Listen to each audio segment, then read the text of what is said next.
बंदी छोड़ सतगुरु रामपाल जी परमेश्वर जी की जय हो। परमपिता परमात्मा सारी सृष्टि के रचनहार, कुल मालिक, असंख्य ब्रह्मांडों के स्वामी, जगत गुरु, तीनों लोकों में प्रवेश करके सबका भरण पोषण करने वाले राजाधिराज, आत्माधार, नाथों के नाथ, देवों के देव महादेव, सर्वेश्वर महेश्वर, मृत्युंजय, अजरो अमर, आदि अनादि सनातनी प्रभु, जगत पिता जगदीश्वर, श्री श्री 1008 की उपाधि के वास्तविक अधिकारी, अकाल मूरत सौद स्वरूपी राम वासुदेव, सर्वगतम ब्रह्म, परम पूज्य, प्रथम पूज्य, परम संत, परम पुरुष, परम धनी, परम दयालु, सत्य कबीर, हक्का कबीर, अल्लाहु कबीर, अल्लाहु अकबर, बाखबर, अल्लाह ताला, जगत के तारणहार, जगत के मुक्तिदाता, जगत के जगन्नाथ, हारे के सहारे, हिंदुओं के राम, मुसलमानों के अल्लाह, सिखों के वाहिगुरु, ईसाइयों के मसीह, दया के सागर दयानिधि, करुणा के सागर करुणानिधि, स्वयंभू परिभू, संकट मोचन, कष्ट हरण, मंगल करण, दुख भंजन, अविगत कबीर, निर्विकार निर्विषम परमात्मा,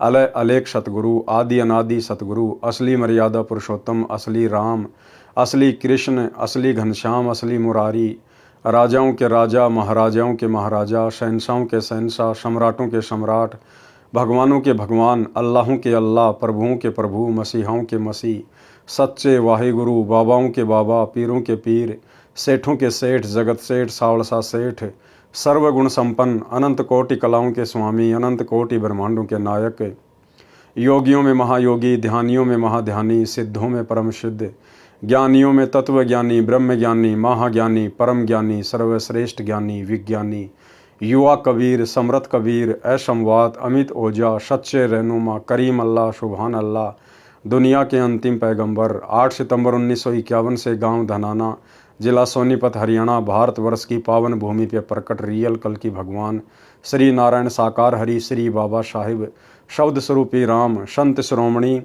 सतगुरु रामपाल जी परमेश्वर जी के चरण कमल में साध संगति से जुड़े हुए देश विदेश से आप और हम सभी सत्सेवक भाई बहनों का अनंत कोटि दंडोत प्रणाम। सत्साई भाई और बहनों, दया पूज्य गुरुदेव भगवान की, सतगुरु रामपाल जी परमेश्वर जी की, जिनके विशेष आशीर्वाद से, शुभ आशीर्वाद से आप और हम सभी सत्सेवक आत्माएं साध संगति से जुड़कर अपनी आत्मा के कल्याणार्थ हेतु गुरुदेव के तत्व ज्ञान को आधार बनाकर मोक्ष के लिए निरंतर भक्ति मार्ग पर आगे की ओर बढ़ रहे हैं। भाई और बहनों, पूज्य गुरुदेव भगवान की विशेष रजा से, कृपा से आप और हमें इस कलयुग की बिचली पीढ़ी में ये साध संगति नसीब हुई है। परमात्मा कहते हैं, साध संगत हरि भक्ति बिन कोई न उतरे पार, निर्मल आदि अनादि है गंदा सब संसार। गुरु के ज्ञान के पश्चात आपस में भगत भाई बहन मिलकर उस ज्ञान के ऊपर जो चर्चा करते हैं उसको कहते हैं साध संगति। साध संगति से ज्ञान का निखार होता है, आत्मा में दृढ़ता आती है, विकारों से दूर होती है, अपने गुरु को पहचान पाती है। तो भाई और बहनों, आप और हमारे पर विशेष रजा पूज्य गुरुदेव जी की, और आने वाले समय में जिन जिन आत्माओं को मोक्ष प्राप्त करना होगा उन सभी आत्माओं को साध संगति से जुड़ना होगा, क्योंकि ये परमेश्वर के मिशन का एक मुख्य हिस्सा है। यही गुरुदेव भगवान का यथार्थ 13वां कबीर पंथ है। तो पूज्य गुरुदेव जी के कर कमल से लिखित पवित्र पुस्तक मुक्ति बोध के ऊपर वीडियो बनाने की श्रृंखला जारी है। इसी श्रृंखला में आज हमारा ये 21वें नंबर का वीडियो है। प्रत्येक वीडियो में सतगुरुदेव भगवान के आशीर्वाद से आप और हमें भक्ति मार्ग के विषय में बहुत कुछ सीखने और समझने को मिलता है। तो भाई और बहनों, आज की वीडियो में हम आगे बढ़ते हैं। पवित्र पुस्तक मुक्ति बोध, पेज नंबर 227, कथा शंकर जी का मोहिनी स्त्री के रूप पर मोहित होना। शंकर जी 3 लोक में तमोगुण के प्रधान देवता, उनका मोहिनी के ऊपर विषय वासनाओं में फंसकर काल प्रेरणा से मोहित हो जाना। बहुत सारी शिक्षाएं गुरुदेव भगवान के आशीर्वाद से हमें इन पवित्र पुस्तकों से मिलती हैं, और ये वीडियो बनाने का मकसद यही है कि हम उन गलतियों से बचें जिन गलतियों के कारण आज इन 3 लोक के भगवानों के नाम पर दाग लग चुका है, इनके चरित्र पर दाग लग चुका है। और कोई ये ना सोचे कि मैं तो कुछ भी कर लूँगा, छुपा लूँगा, किसी के सामने बात नहीं आएगी। जब इन तीन लोक के भगवानों की जो बातें हैं, इनका जो चरित्र है, इनके जो कर्म कुकर्म हैं, जो पिछले लाखों वर्षों से छुपते छुपाते आ रहे थे, लेकिन इस कलयुग की पिछली पीढ़ी में उन सब का पर्दाफाश हो गया, सबकी पुस्तक ओपन हो गई। जब ये काल बली 21 ब्रह्मांड का स्वामी, ये ज्योति निरंजन अपने कर्म कुकर्म नहीं छुपा पाया, तो भला आप और हम 2 कौड़ी के जीवों की क्या औकात है। यदि हम समय रहते सतगुरु की शरण में नहीं आए, बुराइयों से किनारा करके भक्ति मार्ग पर नहीं लगे, तो फिर आप और हमारी क्या औकात, जो आप और हमारे कर्म कुकर्म सामने नहीं आएंगे, जन्म जन्मांतरों के सामने आ जाएंगे। तो भाइयों और बहनों, आज मौका है। वर्तमान भक्ति ग्रहण करने से पहले आप और हमने कितने कर्म किए, कितने कुकर्म किए, परमेश्वर उन सबको अनदेखा कर देगा, चित्रगुप्त के कागज फाड़ देगा। यदि हमारी नीयत शुद्ध हो गई, साफ हो गई, और यदि हम मोक्ष मार्ग पर आगे बढ़ चले तो। अन्यथा ये कर्म कुकर्म के कागज आज नहीं तो कल, कल नहीं तो परसों, नहीं तो अगले जन्म में, ये भाई और बहनों इसी प्रकार से खुलते रहेंगे और यहाँ की झूठी महिमा में आप और हम फंसते रहेंगे। कथा शंकर जी का मोहिनी स्त्री के रूप पर मोहित होना। जिस समय दक्ष की बेटी यानी उमा शंकर जी की पत्नी ने श्री रामचंद्र जी की वनवास में सीता रूप बनाकर परीक्षा ली थी। एक समय शंकर और उमा जी यानी पार्वती जी कहीं जा रहे थे। उसी समय पृथ्वी लोक पर श्री विष्णु भगवान रामचंद्र अवतार रूप में आए हुए थे। उनको 14 साल का वनवास प्राप्त था। उसी समय रावण उनकी पत्नी को उठाकर ले गया, उनका हरण करके ले गया। श्री रामचंद्र जी हैं तो ये भी जीव संज्ञा में ही अपनी पत्नी के वियोग में विलाप कर रहे थे, बुरी तरह से रो रहे थे, पेड़ों से लिपट लिपट कर पूछ रहे थे, हिरणों से लिपट लिपट कर पूछ रहे थे, मेरी सीता कहाँ है, मेरी सीता कहाँ है। ऊपर से श्री शंकर जी ने उनको प्रणाम किया शीश झुकाकर। तो पार्वती ने कहा कि हे भगवान, आप किसको नमन कर रहे हैं। तो शंकर जी ने कहा कि नीचे भगवान विष्णु जो रामचंद्र रूप में आए हुए हैं उनको नमन कर रहा हूं। तो पार्वती जी को अपने पति की उस बात पर यकीन नहीं हुआ। बोला ये नहीं हो सकता, ये भगवान विष्णु कैसे हो सकता है, नहीं हो सकता, मैं नहीं मानती और मैं तो इसकी परीक्षा लूंगी। तो श्री शंकर जी ने मना कर दिया था कि पार्वती तू परीक्षा मत लेना। पार्वती ने कहा था मैं सीता रूप बना के परीक्षा लूंगी। तो शंकर जी ने कहा था कि सीता मेरी माता तुल्य है, मेरी भाभी है, और यदि तूने उनका रूप बनाकर परीक्षा ले ली तो तू मेरी माता तुल्य हो जाएगी, ये गलती मत करना। लेकिन काल ने तो भाई और बहनों झगड़े करवाने से मतलब है। कुछ समय के उपरांत पीछे से पार्वती ने सीता रूप बनाया, श्री रामचंद्र जी के समक्ष जा खड़ी हुई। जिस समय दक्ष की बेटी यानी उमा शंकर जी की पत्नी ने श्री रामचंद्र जी की वनवास में सीता रूप बनाकर परीक्षा ली थी, श्री शिव जी ने ऐसा न करने को कहकर घर से बाहर चले गए थे। सीता जी का अपहरण होने के पश्चात श्री राम जी अपनी पत्नी के वियोग में विलाप कर रहे थे यानी रो रहे थे। तो उनको सामान्य मानव जानकर उमा जी ने शंकर भगवान की उस बात पर विश्वास नहीं हुआ कि ये विष्णु जी ही पृथ्वी पर लीला कर रहे हैं।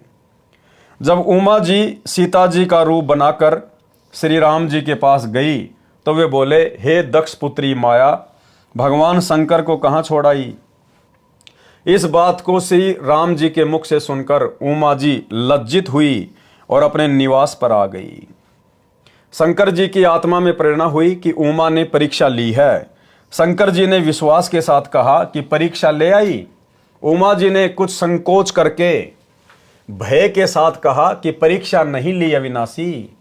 शंकर जी ने सती जी को हृदय से त्याग दिया था, पत्नी वाला कर्म भी बंद कर दिया, बोलना भी बंद कर दिया। तो सती जी अपने घर राजा दक्ष के पास चली गई।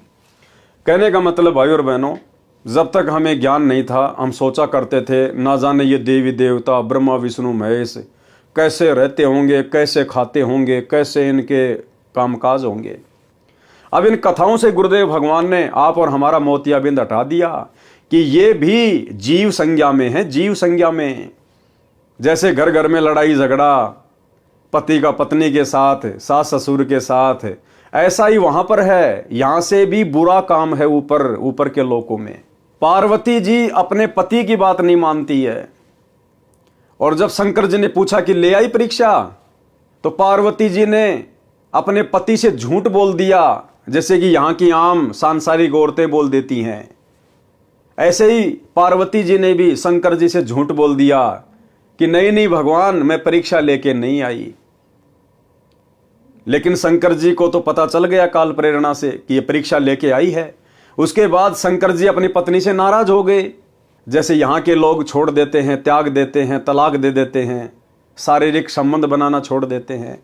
ऐसे ही भगवान शंकर ने पार्वती के साथ पति पत्नी मिलन करना छोड़ दिया। उनको हृदय से त्याग दिया कि तू मेरी पत्नी नहीं है, तूने मेरे से झूठ क्यों बोला, मैं तो तेरे को अपने प्राणों से ज्यादा चाहता था, तेरे ऊपर इतना विश्वास करता था, और तूने मुझे ही झूठ बोल दिया। तो शंकर जी ने अपनी पत्नी को दिल से त्याग दिया, जैसे यहां के लोग छोटी छोटी बातों को लेकर और तलाक दे देते हैं।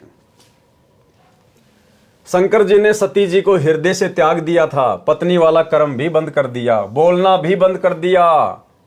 तो सती जी अपने घर राजा दक्ष के पास चली गई। राजा दक्ष ने उसका आदर नहीं किया।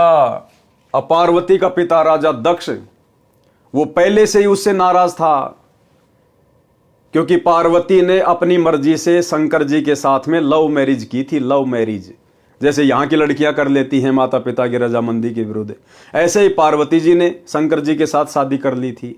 इस बात से राजा दक्ष अपनी पुत्री से नाराज चल रहा था। तो सेम टू सेम भाई और बहनों, वही रामायण, वही बातें, घर घर में लड़ाई झगड़ा, मनमुटाव, राग द्वेष, ईर्ष्या, यहां से कहीं ज्यादा गंदगी ऊपर के लोकों में है, जिसको हम सुरक कहते हैं।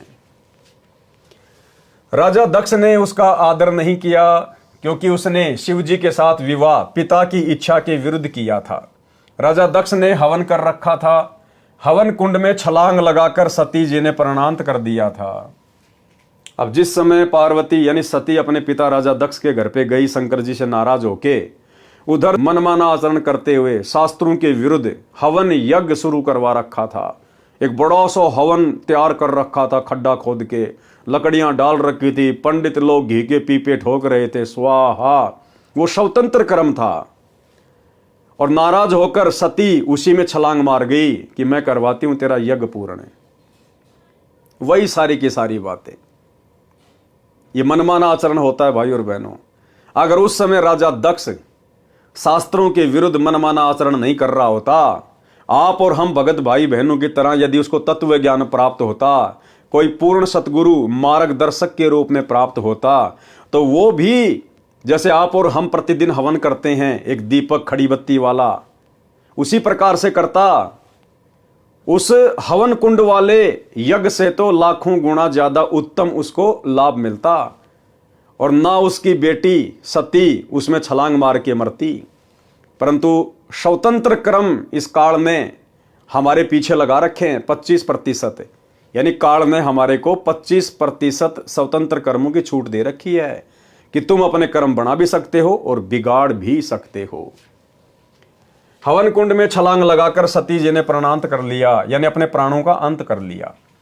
शंकर जी को पता चला तो अपनी ससुराल आए। अब उधर से शंकर जी को पता चला कि मेरी पत्नी ऐसे ऐसे मर गई, तो अपने ससुर से नाराज होकर, क्रोधित होकर उधर से शंकर जी आ गए और आते अपने ससुर का सिर धड़ से अलग कर दिया।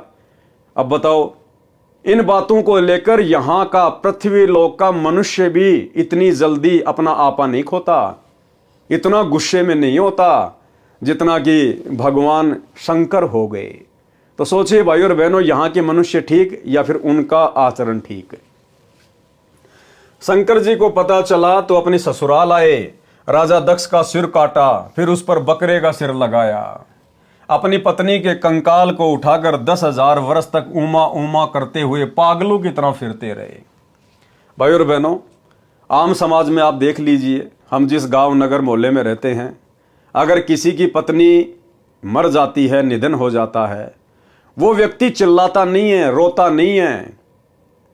और यहां भगवान शंकर जिनकी भक्ति करके हम मोह माया से दूर होना चाहते हैं, मोक्ष प्राप्त करना चाहते हैं, ये स्वयं काल प्रेरणा से मोह माया में किस कदर लिपटे हुए हैं। शंकर जी अपनी पत्नी के जले हुए उस कंकाल को, शरीर को सीने से लगाकर 10,000 वर्ष तक पागलों की तरह ना कुछ खाया, ना कुछ पिया, ना नहाने धोने पैरने की सुध, पागलों की तरह विचरण करते हुए हाय सती, जैसे बंदरिया का बच्चा मर जाता है, मरे हुए को अपना समझकर मोह माया में अपने सीने से लगाकर चिपका के रखती है। तो इसी प्रकार भगवान शंकर की हालत थी। अब सोचिए भाई और बहनों, इस काल ने सबसे ज्यादा ये गंदगी मोह माया की इन भगवानों को लगा रखी है या हम जीवों को लगा रखी है। आप और हम जीवों के ऊपर दया हो सकती है क्योंकि हम पृथ्वी पर हैं, मनुष्य रूप में हैं। मोक्ष का ये मुक्ति खेत है। इस 21 ब्रह्मांड में केवल पृथ्वी लोक पर ही मोक्ष संभव है, मनुष्य योनि में। इसलिए परमेश्वर ने आप और हमारे ऊपर रजा की हुई है, दया की हुई है। आप और हम इतना मोह माया में नहीं धसे हुए, नहीं फंसे हुए। आप और हम थोड़ा बहुत बुद्धि विवेक का इस्तेमाल कर लेते हैं, हमें समझाने वाले लाख लोग मिल जाते हैं, लेकिन वहां ऐसा नहीं है। आप और हमसे ज्यादा बुरी हालत मोह माया को लेकर, राग द्वेष ईर्ष्या को लेकर, रजोगुण को लेकर, तमोगुण को लेकर, शतोगुण को लेकर इन भगवानों की है, जिन भगवानों की भक्ति करके हम मोक्ष प्राप्त करना चाहते थे। अपनी पत्नी के कंकाल को उठाकर 10,000 वर्ष तक ऊमा ऊमा करते हुए पागलों की तरह फिरते रहे। एक दिन भगवान विष्णु जी ने सुदर्शन चक्र से उस कंकाल को टुकड़े टुकड़े कर दिया। किसने? भगवान विष्णु ने। रियल भगवान विष्णु, कबीर परमात्मा सतगुरु रामपाल जी ने। उस विष्णु ने नहीं, त्रिलोकीय विष्णु ने नहीं, लक्ष्मी के पति ने नहीं। रियल में विष्णु कौन है? अग्ने तनुर असी, विष्णवे तवा सोमस्य तनुर असी, कबीर अंगारी असी, बम्भारी असी, सवर ज्योति रित धामा असी। जो तीनों लोकों में प्रवेश करके सबका पालन पोषण करता है, वो है असली विष्णु। तो सतगुरु रामपाल जी परमेश्वर जी ने, इस कबीर परमात्मा ने विष्णु का रूप धारण करके और उस कंकाल के टुकड़े टुकड़े किए। 52 टुकड़े हो गए जो कहीं कहीं पर गिरे। कितने टुकड़े हुए? 52। जहां पर धड़ गिरा वहां पर वैष्णो देवी मंदिर बना, जहां पर आंखें गिरी वहां पर नैना देवी मंदिर बना, जहां पर जीभ गिरी वहां पर ज्वाला जी का मंदिर बना तथा पर्वत से अग्नि की लपट निकलने लगी। इस प्रकार 52 स्थानों पर यादगार के लिए मंदिर बनाए गए, जो 52 द्वारे कहे जाते हैं। अब देखो भाई और बहनों, दोनों शक्तियां परस्पर बराबर अपना काम करती हैं, काल और दयाल। काल का भी सहयोग होता है हर घटना में, और सूक्ष्म रूप में इस कबीर परमात्मा सतगुरु रामपाल जी भगवान का भी उसमें सहयोग होता है। भाई और बहनों, काल ने तो यह सोचकर इस घटना को अंजाम दिलवाया था कि मैं अपने पुत्र विष्णु में प्रेरणा करके और उस सती के कंकाल के टुकड़े करवा के 52 जगह पे अलग अलग फिकवा दूंगा और अलग अलग वहां पे द्वारे बनवा दूंगा, पूजा स्थल बनवा दूंगा, यादगारें बनवा दूंगा, और मैं इन दुनिया वालों को इस पाखंड पूजा में उड़ जा दूंगा। कोई वैष्णो देवी जाएगा, कोई नैना देवी जाएगा, कोई कहीं जाएगा, और ये दुनिया इस पाखंड पूजा में इस कदर उलझी रहेगी कि जब वो पूर्ण परमात्मा आएगा इस पृथ्वी पर कलयुग की बिचली पीढ़ी में, तो कोई भी उसकी बात को ना माने और ये दुनिया इन पाखंडों वाली जगहों पर धक्के खाते रहे। तो काल ने तो आप और हम जीव आत्माओं को भक्ति से भटकाने के लिए, शास्त्र विरुद्ध साधना में लगाकर हमारे कर्म फुड़वाने के लिए इस प्रकार की ये लीला की। लेकिन ये मालिक दयालु है, विष्णु का रूप बना के ये आ गए और इन्होंने कर दिए टुकड़े। अब इनकी क्या लीला थी उसके पीछे? इनकी लीला यह थी कि जब तक वो कलयुग की बिचली पीढ़ी वाला समय नहीं आता है, तब तक इन आत्माओं को किसी भी तरह से भक्ति से जोड़ के रखना है, क्योंकि वो समय नहीं था सतयुग त्रेता द्वापर, वो मोक्ष प्राप्ति का समय नहीं था। तो परमात्मा ने आप और हम आत्माओं को किसी भी तरह से धार्मिकता से जोड़ के रखना था। तो इसमें परमात्मा की भी रजामंदी थी कि इन यादगारों पर ये आते रहेंगे, जाते रहेंगे, कोई साधु संत इनको मिलेगा, यानी परमात्मा खुद ही साधु संत रूप में वहां आएंगे, आत्माओं को मिलेंगे, ज्ञान समझाएंगे, अपनी शरण में लेते रहेंगे, बैटरी चार्ज करते रहेंगे, मनुष्य जन्म देते रहेंगे। इसलिए तो परमेश्वर अपनी वाणी में कहते हैं कि मेले खेले जाइए और मेले बड़ा मिलाप है। भाई पत्थर पानी पूजते कोई साधु संत मिल जाते। कि जब तक आपको पूर्ण सतगुरु की प्राप्ति नहीं होती है, जब तक आपको पूर्ण परमात्मा नहीं मिलता है गुरु रूप में, तब तक आप इन तीर्थ स्थानों पर जाते रहिए, मेले वगैरह में जाते रहिए, जहां पर भी धार्मिक आयोजन होते हैं। ना जाने कोई साधु संत आपको मिल जाए, कोई भगत भाई आपको पुस्तक बांटता हुआ मिल जाए, कोई आपको पैम्पलेट बांटता हुआ मिल जाए और ये ज्ञान आपके कानों में पड़ जाए। तो भाइयों और बहनों, इस प्रकार से इन दोनों शक्तियों का खेल जब से 21 ब्रह्मांड की रचना हुई है तब से इसी प्रकार चल रहा है। काल हमें उलझाता है और सतगुरु हमें उसी की चाल से अपना दांव खेलकर सुलझाता है। इस प्रकार 52 स्थानों पर यादगार के लिए मंदिर बनाए गए जो 52 द्वारे कहे जाते हैं। तब शंकर जी सचेत हुए तथा अपनी दुर्गति का कारण कामदेव यानी सेक्स को माना। फिर शंकर भगवान को चेतना आई कि 10,000 साल तक मेरी ऐसी पागलों जैसी हालत क्यों हुई, इस काम वासना के कारण।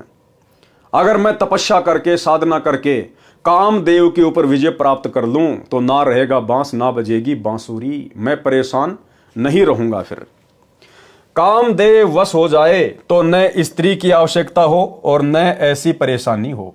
यह विचार करके हजारों वर्ष सेक्स का दमन करने के मकसद से तप किया। भैया ये तप से तो और ज्यादा भड़कती है, तड़प से तो ये काम वासना और ज्यादा भड़कती है। एक दिन कामदेव उनके निकट आया और शंकर जी की दृष्टि से भस्म हो गया। अब ये काल का भयंकर जाल, काल ने कामदेव का रूप बनाया, शंकर जी के सामने प्रकट हुआ, शंकर जी के द्वारा आंखें खोलते ही वो भस्म हो गया।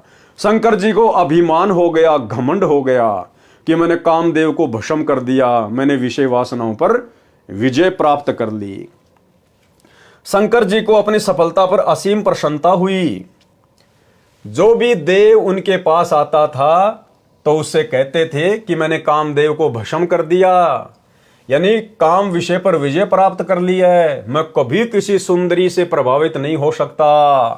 अन्य जो विवाह किए हुए हैं वे ऊपर से सुखी नजर आते हैं, अंदर से महादुखी रहते हैं। उनको सदा अपनी पत्नी की रखवाली, समय पर घर पर न आने से डांटे खाना आदि आदि परेशानियां सदा बनी रहती है। मैंने ये दुख निकट से देखा है। अब न रहेगा बांस, न बजेगी बांसुरी। क्या कह रहे हैं भगवान शंकर, जिनको हम भगवान मानते हैं, परमात्मा मानते हैं? क्या कह रहे हैं कि मेरे साथ ये घटनाएं घट चुकी है। जब मैं घर पर समय पर नहीं जाता था, लेट सेट हो जाता था, तो पार्वती मुझे डांट मारा करती थी, मुझे डांटा करती थी। कहां था, क्यों नहीं आया 2 दिन, इतना लेट क्यों हो गया, क्या मजाक बना रखा है। जैसे हम यहां पर लड़ाई झगड़े कर लेते हैं आपस में पति पत्नी। देखो खुद कह रहे हैं, क्या कहा, अंदर से मां दुखी रहते हैं, उनको सदा अपनी पत्नी की रखवाली करनी पड़ती है और समय पर घर पर न आने से डांटे खाना आदि आदि परेशानियां सदा बनी रहती है। और क्या कह रहे भगवान शंकर, मैंने ये दुख निकट से देखा है, यानी मैंने भोगा है ये सब कुछ, मैंने डांटे खाई है। अब न रहेगा बांस, न बजेगी बांसुरी। तो भाई और बहनों, शिक्षा हमने भी लेनी है और शिक्षा ये है कि भगवान शंकर ने तप किया, बहुत अच्छी बात है, लेकिन अभिमान नहीं होना चाहिए। लेकिन शास्त्र विरुद्ध साधना करने वाले तपस्वी को, साधक को अभिमान हुए बिना रहता नहीं, क्योंकि उसको तत्व ज्ञान प्राप्त नहीं होता है, उसको भक्ति की ज्ञान की जड़ का पता नहीं होता है और वो अहंकार में फूल जाता है। तो वैसे तो आप और हम सभी सत्सेवक भाई बहनों के साथ ऐसा नहीं होगा, क्योंकि गुरुदेव भगवान ने हमें तत्व ज्ञान दिया है, हमें आदि और अंत की जानकारी दे दी है। फिर भी जानकारी होना बहुत जरूरी है, क्योंकि वर्तमान में परमेश्वर ने साथ संगति से जोड़कर ये विशेष रजा, विशेष मेहर, विषय वासनाओं से दूर करने की आप और हम चंद आत्माओं के ऊपर बख्शी है। हम सत्सेवक भाई बहनों के संबंध आपस में जो पहले पति पत्नी के थे, अब भाई बहन में तब्दील होते जा रहे, ज्ञान आधार से, एक दूसरे की रजामंदी से। तो हमारे मन में किसी भी प्रकार का अहंकार ना आ जाए।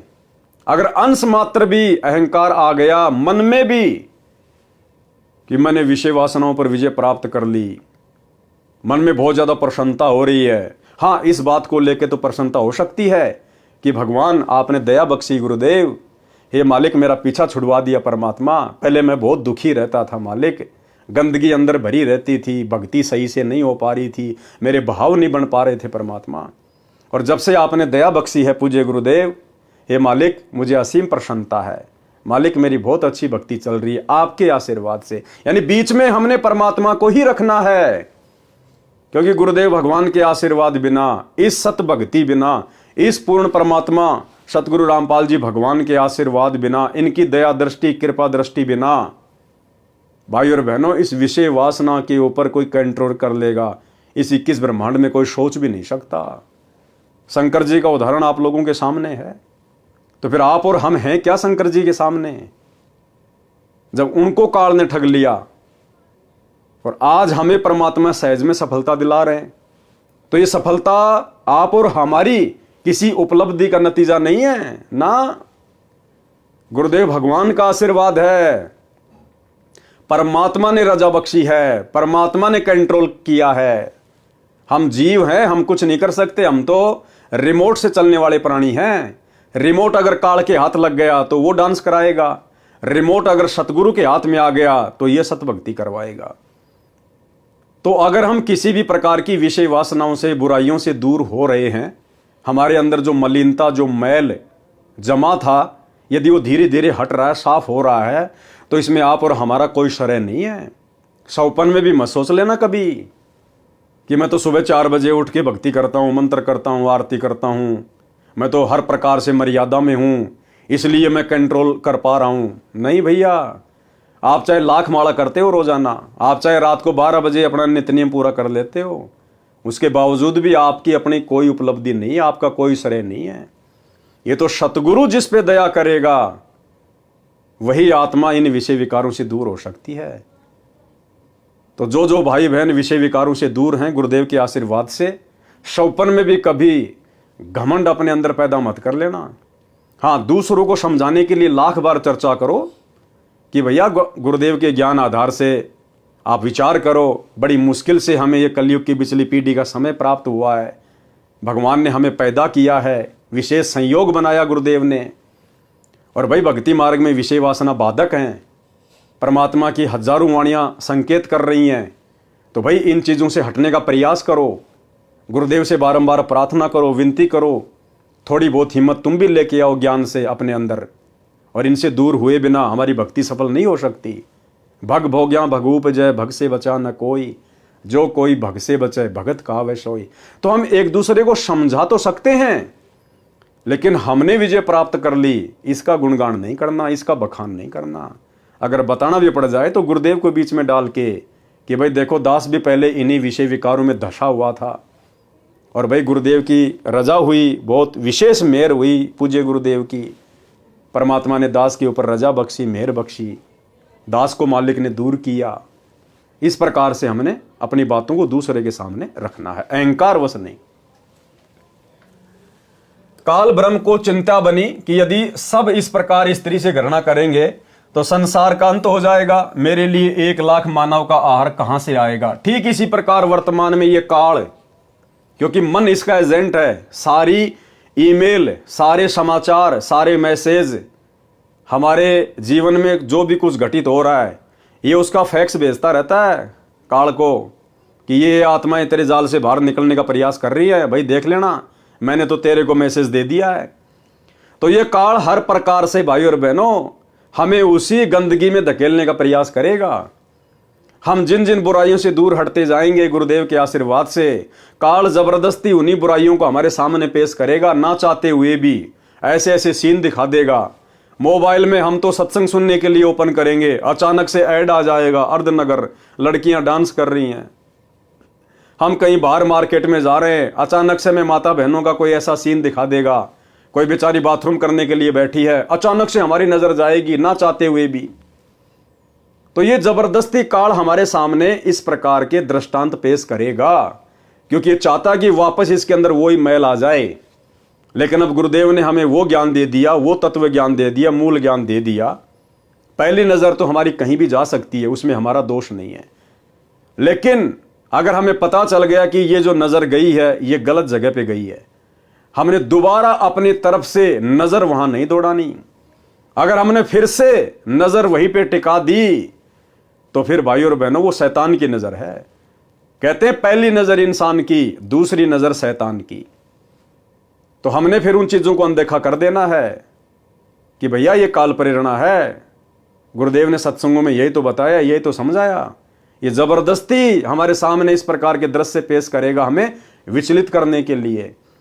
लेकिन तुरंत हमने अपना सुमरण शुरू कर देना है या भगवान का अपना कोई सत्संग शुरू कर देना है। हमने भक्ति से जुड़े रहना है, तभी हमारा बचाव होगा। काल ब्रह्म को चिंता बनी कि यदि सब इस प्रकार स्त्री से गणना करेंगे तो संसार का अंत हो जाएगा। मेरे लिए 1 लाख मानव का आहार कहां से आएगा। इसको चिंता इस बात की नहीं है कि संसार का अंत हो जाएगा, नहीं, इसको चिंता यह है कि संसार का अंत हो जाएगा, यानी बच्चे पैदा करना लोग छोड़ देंगे, तो फिर मेरे लिए प्रतिदिन 1 लाख वो सूक्ष्म शरीर कहां आएंगे। क्योंकि इसको तो श्राप लगा हुआ ना, प्रतिदिन 1 लाख सूक्ष्म शरीर की वासना तपतशिला पर निचोड़ निचोड़ के पीने का, खाने का। तो इसको अपने भोजन की चिंता है। इस उद्देश्य से नारद जी को प्रेरित किया।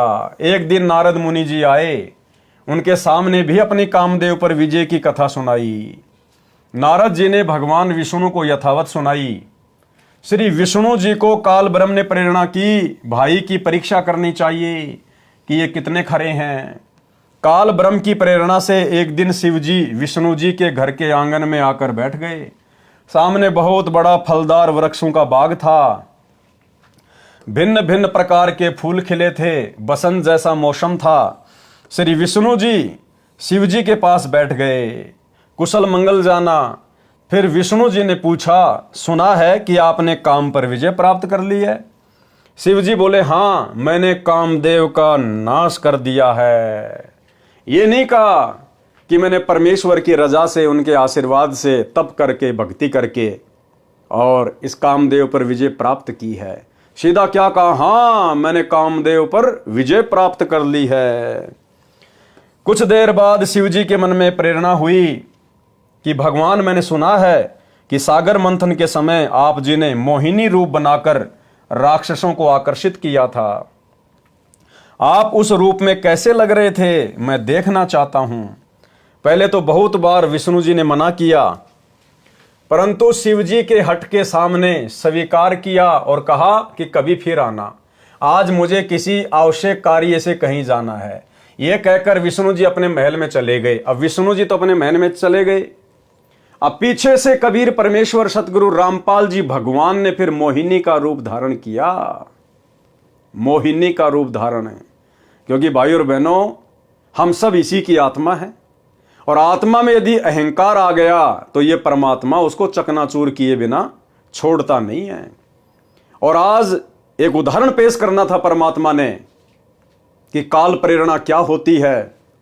ये भगवान भी काल के वशीभूत हैं, ब्रह्मा विष्णु महेश 33 करोड़ देवी देवता। और इस नकली भक्ति से विषय वासनाओं पर कंट्रोल नहीं किया जा सकता जब तक ये तत्व ज्ञान नहीं मिलेगा, सतगुरु का पूर्ण मोक्ष मंत्र नहीं मिलेगा। तो परमेश्वर ने उदाहरण भी पेश करने थे। ये कहकर विष्णु जी अपने महल में चले गए। शिव जी ने कहा कि जब तक आप वह रूप नहीं दिखाओगे मैं भी जाने वाला नहीं हूं। अब ये हठ धर्मिता है, हठ धर्मिता।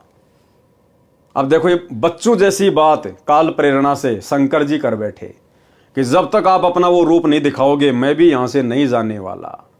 तो ये हठ धर्मिता आप और हम भक्तों ने कभी अपने जीवन में नहीं करनी है। मैं भी जाने वाला नहीं हूं। कुछ ही समय के बाद शिव जी की दृष्टि बाग के एक दूर वाले कोने में एक अप्सरा पर पड़ी जो सुंदरता का सूर्य थी। गुरुदेव भगवान सतगुरु रामपाल जी परमात्मा अप्सरा का रूप धारण करके, मोहिनी का रूप धारण करके और शंकर जी को दिखाई दिए उस बगीचे में एक कोने में। इसी प्रकार भाइयों और बहनों, ये परमात्मा आप और हमारी परीक्षा लेने के लिए इस कलयुग की बिचली पीढ़ी में कि मेरे बच्चों के ऊपर मेरे ज्ञान का कितना असर हुआ है, इसी प्रकार से किसी भी औरत का रूप बनाकर आप और हमारे सामने भी पेश हो सकते हैं। इस प्रकार की अश्लील हरकतें भी करेगा ये भगवान, आप और हमें रिझाने का प्रयास भी करेगा, अश्लील संकेत भी करेगा हमें चेक करने के लिए। तो भाइयों और बहनों, हर प्रकार से हमने इस ज्ञान को आधार बना के चलना है। अब कौन था वो अप्सरा? हमारे गुरुदेव भगवान, ये कबीर परमात्मा। इधर उधर देखकर शिव जी उसकी ओर चल पड़े। जो जो निकट गए तो वह सुंदरी अधिक सुंदर लगने लगी और वह अर्धनग्न वस्त्र पहने थी। कभी गुप्तांग वस्त्र से ढक जाता तो कभी हवा के झोंके से आधा हट जाता। सुंदरी ऐसे भाव दिखा रही थी जैसे उसको कोई नहीं देख रहा। जब शिवजी को निकट देखा तो शर्मसार होकर तेज चाल से चल पड़ी। शिवजी ने भी गति बढ़ा दी। बड़े परिश्रम के पश्चात तथा घने वृक्षों के बीच मोहिनी का हाथ पकड़ पाए। अब भगवान शंकर ने मोहिनी का हाथ पकड़ लिया बद नीयत से, शारीरिक मिलन करने की नीयत से। बिल्कुल पागल हो गया विषय वासना में देखते ही। जब तक शिवजी का शुक्रपात हो चुका था, तब तक शिवजी का शुक्रपात हो चुका था, वीर्यपात हो चुका था। उसी समय सुंदरी वाला स्वरूप श्री विष्णु रूप था और उसी समय गुरुदेव भगवान ने फिर वापस विष्णु का रूप बना लिया। अब शंकर जी तो एकदम से सफेद हो गए अपने भाई को देखकर। परमात्मा ने अप्सरा वाले रूप से विष्णु जी का रूप धारण कर लिया। भगवान विष्णु जी शिव जी की दशा देखकर मुस्कुराए तथा कहा कि ऐसे उन राक्षसों से अमृत छीन कर लाया था। वे राक्षस ऐसे मोहित हुए थे जैसे मेरा छोटा भाई कामजीत, यानी जिसने काम पर विजय प्राप्त कर ली थी, अब काम पराजित हो गया है। तो सोचो भाई और बहनों, हमारे सामने भी परमात्मा परीक्षा के लिए इस प्रकार के दृश्य बना के उपस्थित हो सकता है। और यदि हम भगत भाई बहनों ने यदि नादानी दिखा दी, ज्ञान को आधार नहीं बनाया, भले ही हमने हाथ नहीं पकड़ा, यदि हमारे अंदर भी आ गया कि ये लड़की देखो कितनी सुंदर है और ये इशारे कर रही है, और यदि हम उसकी उन सभी अदाओं को देखकर अंदर से पिघल गए, विषय वासनाओं के लिए तैयार हो गए, भले हमने कुछ किया नहीं, लेकिन अगर मन ही मन में अगर इस प्रकार के भाव हमने पैदा कर लिए कि बड़ी सुंदर लड़की है, आज तो दाव लग गया भाई, उसी समय हम भक्ति मार्ग से आउट। क्योंकि ये भक्ति मन कर्म वचन की है, मन कर्म वचन, उसी समय हम फैल। और सोचो यदि मेरे जैसे किसी नालायक ने अगर किसी बहन बेटी का इस प्रकार से उसकी अश्लील अदाओं पर मोहित होकर अगर हाथ पकड़ लिया, हाथ तो पकड़ लिया, और उसी समय यदि गुरुदेव प्रकट हो गए अपने वास्तविक रूप में, फिर आत्महत्या के अलावा दूसरा कोई फिर हमारे पास में जरिया नहीं होगा, आत्महत्या के अलावा। क्योंकि फिर जी नहीं पाएंगे, इस शरीर से मोक्ष नहीं हो पाएगा। फिर अर्जुन सर्जुन के चराए, चाहे कितना रोलें, कितना धोलें, कितने आंसू बहालें, कितनी मिन्नत कर लें, फिर हमारा इस जन्म में मोक्ष नहीं है। सोचिए फिर हमारी हालत क्या होगी। बदनीयत से मैंने हाथ पकड़ा, उसी समय गुरुदेव प्रकट हो गए उस लड़की के रूप में। अब सोचिए मैं कैसे नजर मिला पाऊंगा उस परमात्मा से जब तक जीऊंगा तब तक, ये जन्म मेरा बर्बाद। तो भाई और बहनों, कुछ भी हो, कैसी भी परिस्थिति हो, ये संदेशा हम सब के लिए है। दास कोई आदेश नहीं दे रहा, दास तो आपको दिखा रहा है। परमात्मा यही तो चाहते हैं कि मेरे बच्चे इन पुस्तकों से निष्कर्ष निकालें, और अगर इस प्रकार की नौबत यदि काल पैदा कर दे या सतगुरु भगत की परीक्षा के लिए पैदा कर दे, तो भगत ने नीची गर्दन कर लेनी है, अपना सुमरण शुरू कर देना है। उसके तुरंत बाद फिर परमात्मा प्रेरणा कर देगा, तत्व ज्ञान दीवार की तरह खड़ा हो जाएगा कि तू क्या देख रहा मेरे भाई इसको। परमात्मा कहते इंद्र दा राज कागदा विष्टा ना भोगा इंद्राणी नु। सतलोक जाने की हम बातें कर रहे हैं और कह रहे हैं कि इंद्र की इंद्राणी जो सबसे सुंदर है, हम तो उसको भी ठोकर मारते हैं। और यहां इस हाड़ मास के पुतले के ऊपर, टट्टी पेशाब के कोथड़े के ऊपर तू मोहित हो रहा है। अरे याद कर अपने भगत भाई बहनों को, अब्राहिम सुल्तान को 16,000 औरतें थी, एक से एक नवेली, उनको त्याग दिया, ठोकर मार दी, वैराग्य हो गया। उसका उदाहरण देते हैं गुरुदेव। और उसके वैराग्य को देखकर देवताओं में भी ऊपर हल्ला बोल मच गया। गुरुदेव भगवान कहते हैं भया शपथ पूरी पसाका सुल्तानी मार्ग बाका। ऊपर शाका मच गया देवताओं में कि भैया इब्राहिम सुल्तान का मार्ग टेढ़ा है, इतना वैराग्य, इतना त्याग भाई नहीं कर सकते। तो भाई और बहनों, हमें तो परमात्मा ने विश्वास करके और कलयुग की बिचली पीढ़ी में पैदा किया है, जिस समय काल का सबसे ज्यादा दबाव होता है। तो सोचिए, हमने तो इब्राहिम सुल्तान जो पूर्व में हमारे गुरु भाई रह चुके हैं, हमने तो उन आत्माओं से भी अधिक दृढ़ता दिखानी पड़ेगी इस मार्ग पर, दृढ़ता। और भी कुछ नहीं कर सकते। और यदि ऐसा कोई धर्म संकट वाला समय आ जाए तो नीची गर्दन करके आगे बढ़ जाओ, अपने गुरुजी को याद करते हुए। 2-4-5 मिनट के बाद गुरुजी संभाल लेंगे, वापस वो काल प्रेरणा फिर धीरे धीरे समाप्त हो जाएगी। और अचानक से ये काल प्रेरणा उन्हीं आत्माओं में होती है जो अभी भक्ति पे पूरी तरह से दृढ़ नहीं है। वो इतने सुमरण नहीं कर पाते, इतनी भक्ति नहीं कर पाते जितनी परमात्मा हमसे करवाना चाहते हैं, क्योंकि भक्ति से ही सब कुछ होगा। परमात्मा कहते हैं जप तप संयम साधना सब सुमरण के माही, और कबीरा जाने राम जन सुमरण कछु नाही। तो भक्ति से ही धीरे धीरे हर प्रकार की बुराइयों के ऊपर परमात्मा विजय प्राप्त करवाएगा। तो कहने का मतलब है हमने अलर्ट रहना है, अलर्ट। भगवान विष्णु जी शिव जी की दशा देखकर मुस्कुराए तथा कहा कि ऐसे उन राक्षसों से अमृत छीन कर लाया था। वे राक्षस ऐसे मोहित हुए थे जैसे मेरा छोटा भाई कामजीत अब काम पराजित हो गया। शिव जी ने उसके पश्चात हिमालय राजा की बेटी पार्वती से अंतिम बार विवाह किया। पार्वती वाली आत्मा वही है जो सती जी थी। पार्वती रूप में अमरनाथ स्थान पर अमर मंत्र शिव जी से प्राप्त करके कुछ समय के लिए अमर हुई। इस प्रकार वाणी में कहा है कि शंकर जी की समाधि तो अडिग यानी न डिगने वाली थी, जैसा पौराणिक मानते हैं। वह भी मोहे गए यानी काल के द्वारा छले गए, माया के वश हो गए।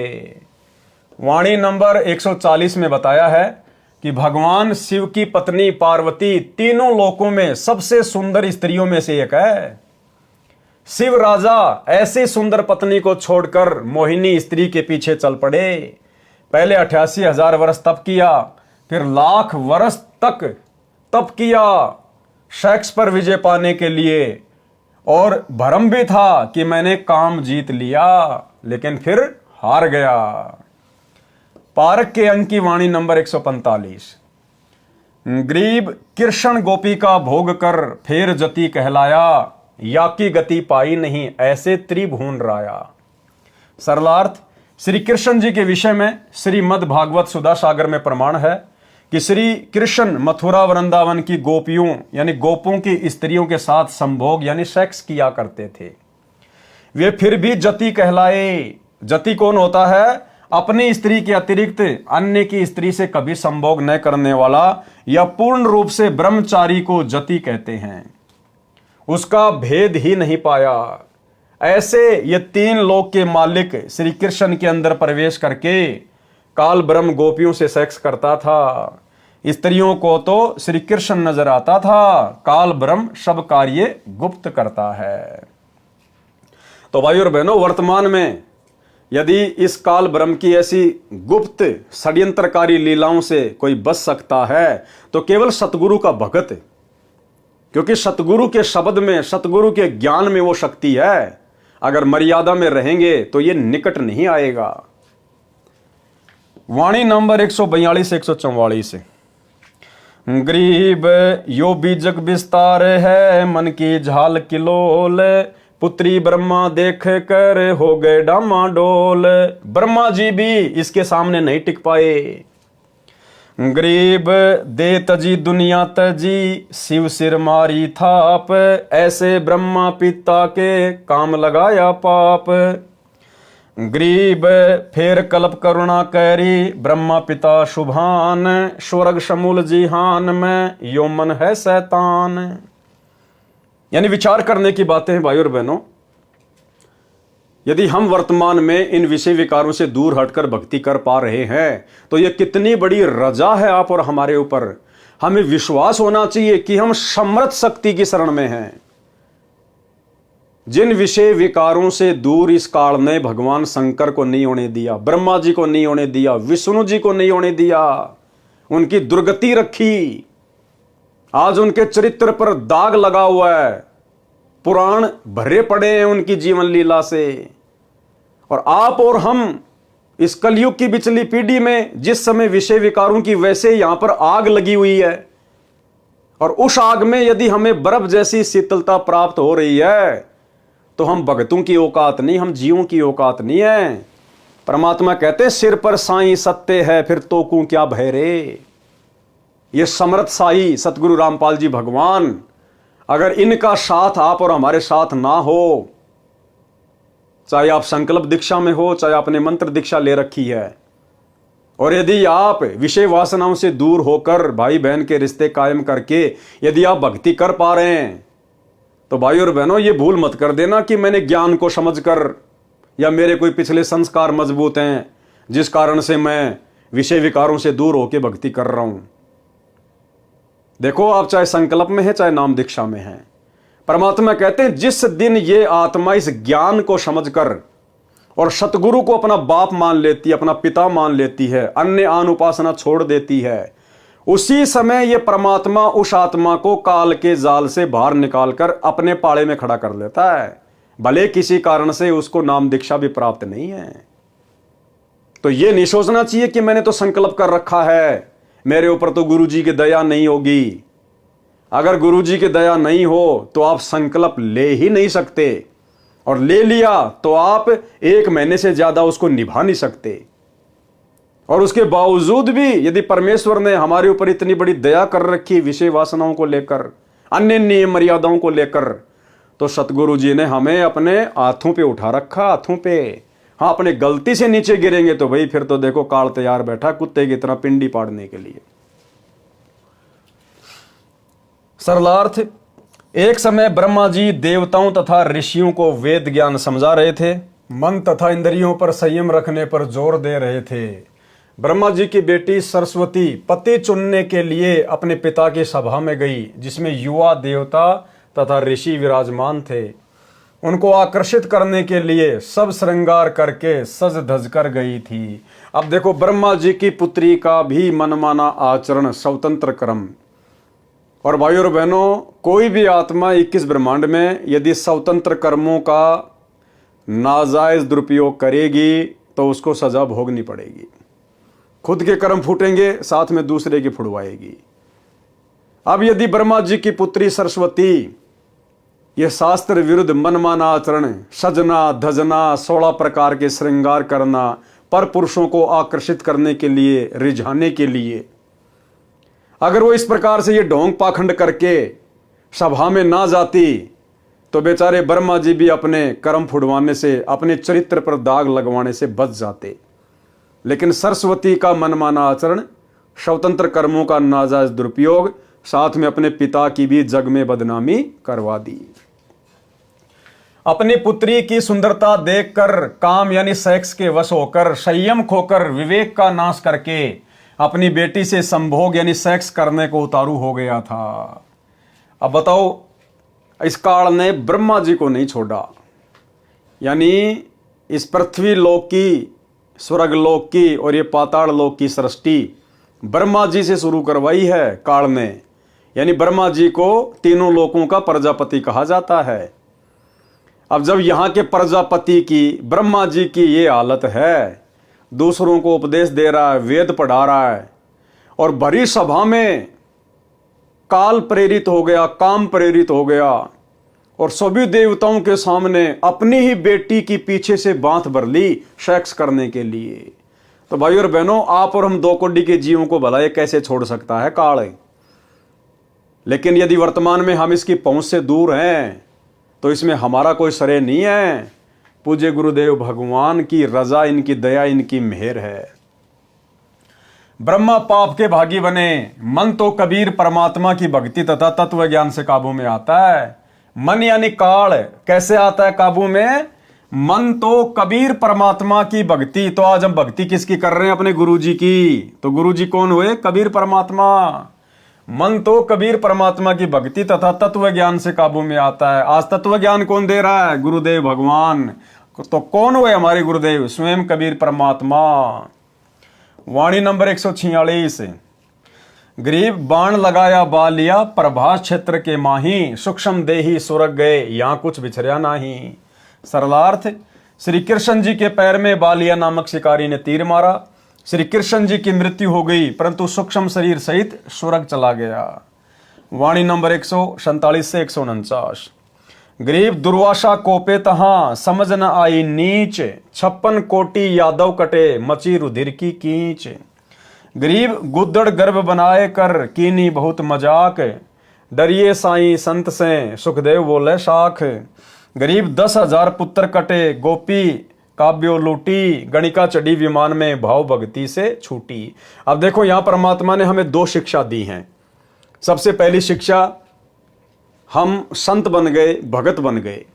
तो आप और हमने अब गुरुदेव के आशीर्वाद से अपने गुस्से पर, अपने क्रोध पर कंट्रोल करके अगम निगम की सोच के हमने एक एक शब्द अपनी जुबान से निकालना है। दुर्वासा संत था और अंत में उसने क्या कर दिया? जरा सी बात के ऊपर वहां के लड़कों ने, श्री कृष्ण जी के लड़के प्रद्युम्न ने और अन्य लड़कों ने जरा सा मजाक कर दिया उसके साथ में। उसने श्राप दे दिया, 56 करोड़ यादव आपस में कट कट के मर गए, खून की नदियां बह गई। तो परमात्मा कहते हैं ये संतों के लक्षण नहीं, संतों के स्वभाव नहीं, भक्तों के अंदर ऐसे लक्षण नहीं होने चाहिए। हमने सहनशील होना पड़ेगा, हमने संयमित होना पड़ेगा। भाई हम तो समर्थ की शरण में हैं, अगर हम मर्यादा में हैं तो हमारा तो कोई कुछ बिगाड़ नहीं सकता, चाहे कितना मजाक करे, कितना कुछ करे। फिर हमने किसी को भला बुरा बोलने की क्या आवश्यकता?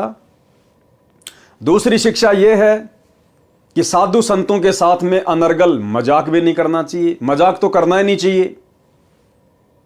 भाई कोई अपनी भक्ति कर रहा है, जैसी भी कर रहा है, हमने मजाक नहीं करना चाहिए उनके साथ में, उनका मजाक नहीं उड़ाना चाहिए, उनके साथ में हटकेलियां नहीं करनी चाहिए, उनको हल्के में नहीं लेना चाहिए। तो श्री कृष्ण जी के बेटे प्रद्युम्न ने और उसके साथियों ने दुर्वासा ऋषि के साथ में मजाक किया, हल्के में लिया संतों को, भक्तों को, जिस कारण से पूरे यादव कुल का सर्वनाश हो गया।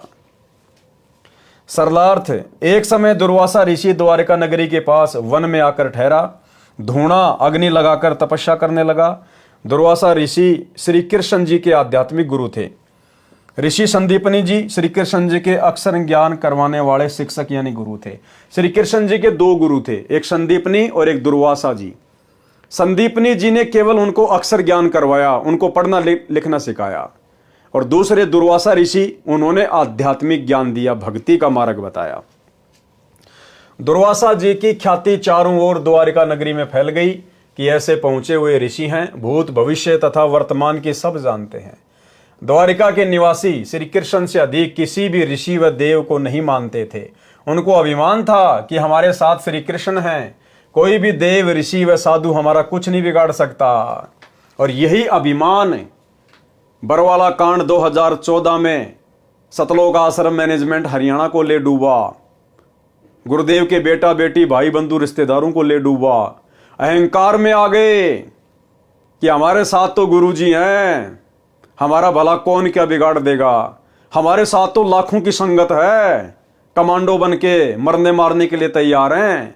हमारे पास तो संगत के दान का करोड़ों रुपया है, प्रशासन हमारा क्या बिगाड़ लेगा। और अपनी नादानी के चलते प्रशासन से पंगा ले लिया। भक्तों को बेचारों को गुरुजी का आदेश बता के काले कपड़े पहना के हाथों में लठ पत्थर पेट्रोल बम दे के खड़ा कर दिया मरने मारने के लिए। यही अहंकार 2014 में गुरुजी के परिवार को ले डूबा, सतलोक आश्रम मैनेजमेंट हरियाणा को ले डूबा।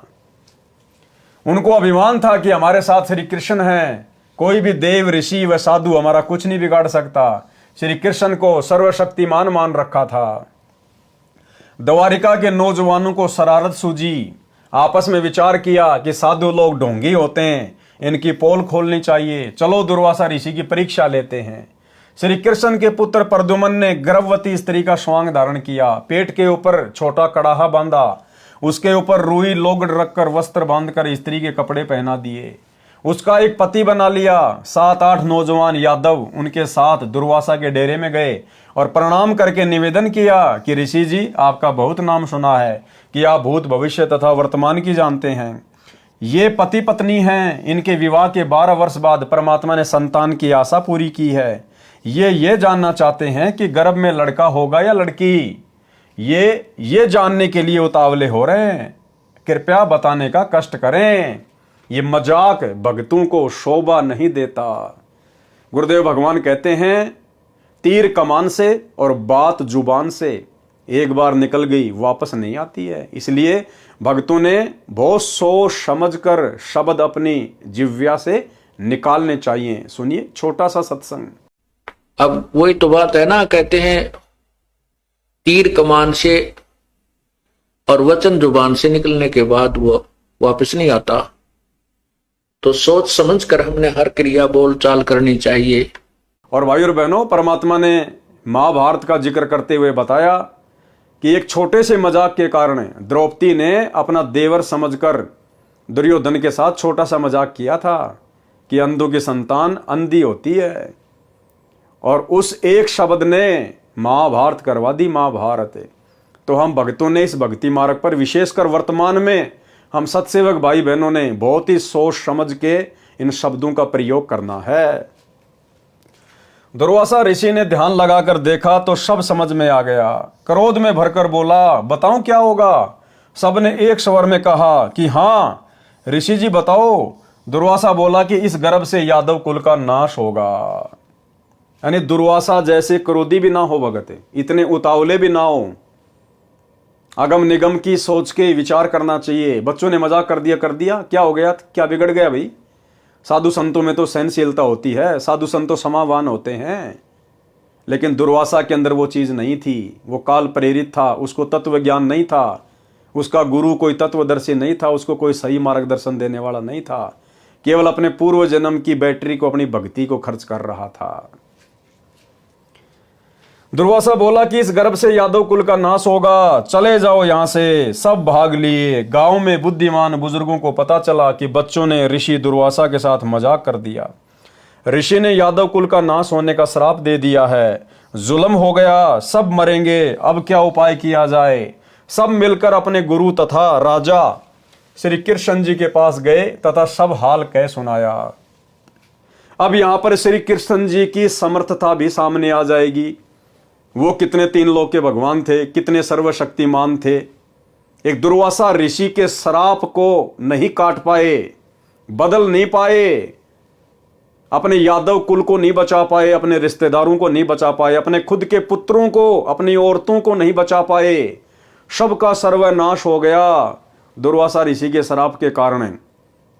तो वो काहे के समर्थ थे, काहे के परमात्मा थे, जो मृत्यु से नहीं बचा सकता। असमय अकाल मृत्यु से जो नहीं बचा सका अपने कुल को, अपने परिवार को, भक्तों की बात छोड़ दो, भला उनकी भक्ति से मोक्ष कैसे हो जाएगा।